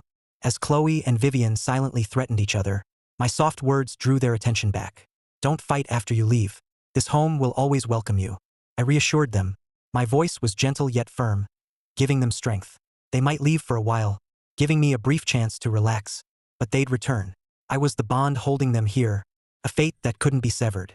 That night, neither woman returned to her room. Instead, each claimed half my chest just like before. I didn't refuse. They were leaving soon, after all. I'd allow it this once. The night passed quietly, without any fighting. They savored that final warmth. Before dawn, both women left. They faced each other beneath the dark sky. I really want to kill you. Back in her fitted black outfit, Chloe had lightning churning in her eyes. Her voice was chilling. It sounded like it came from the depths of hell. Humph. If you want to fight, I'll oblige. Vivian smiled without fear. Her smile was defiant and daring.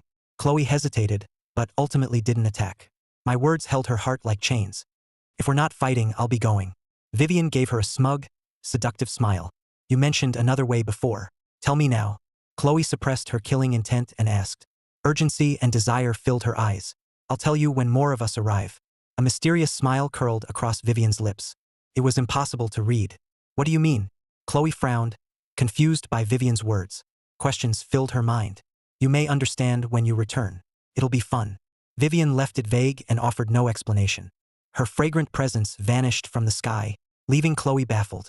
Watching Vivian disappear, Chloe gave a cold smile.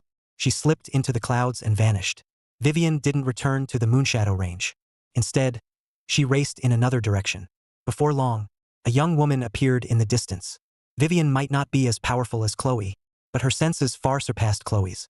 Even from far away, she'd sensed terrifying power gathering here. Vivian guessed it might be connected to Master, so she'd come immediately to confront this unknown presence. It might be connected to Master, so she'd come immediately to confront this unknown presence. The young woman also spotted Vivian from afar. Her face lit up. She appeared before Vivian in an instant. Ma'am. Her voice was clear and gentle as flowing water. When Mia Vaughn entered this world, its heavenly law suppressed her to peak spirit transformation.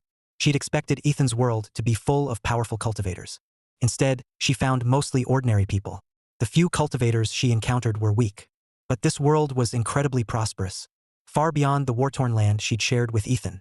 Now Mia had finally found someone, at the same level as her. She immediately approached. You're calling me your elder?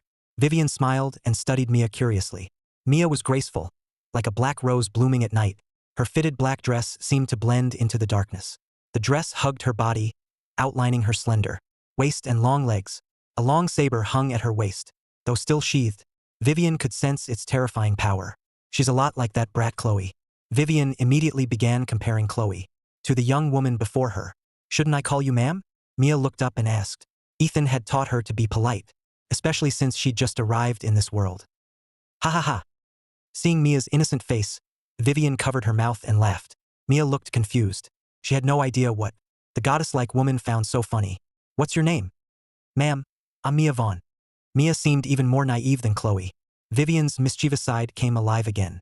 You're not from this world, are you? Vivian smiled. At those words, Mia was startled. How did she know I wasn't from this world?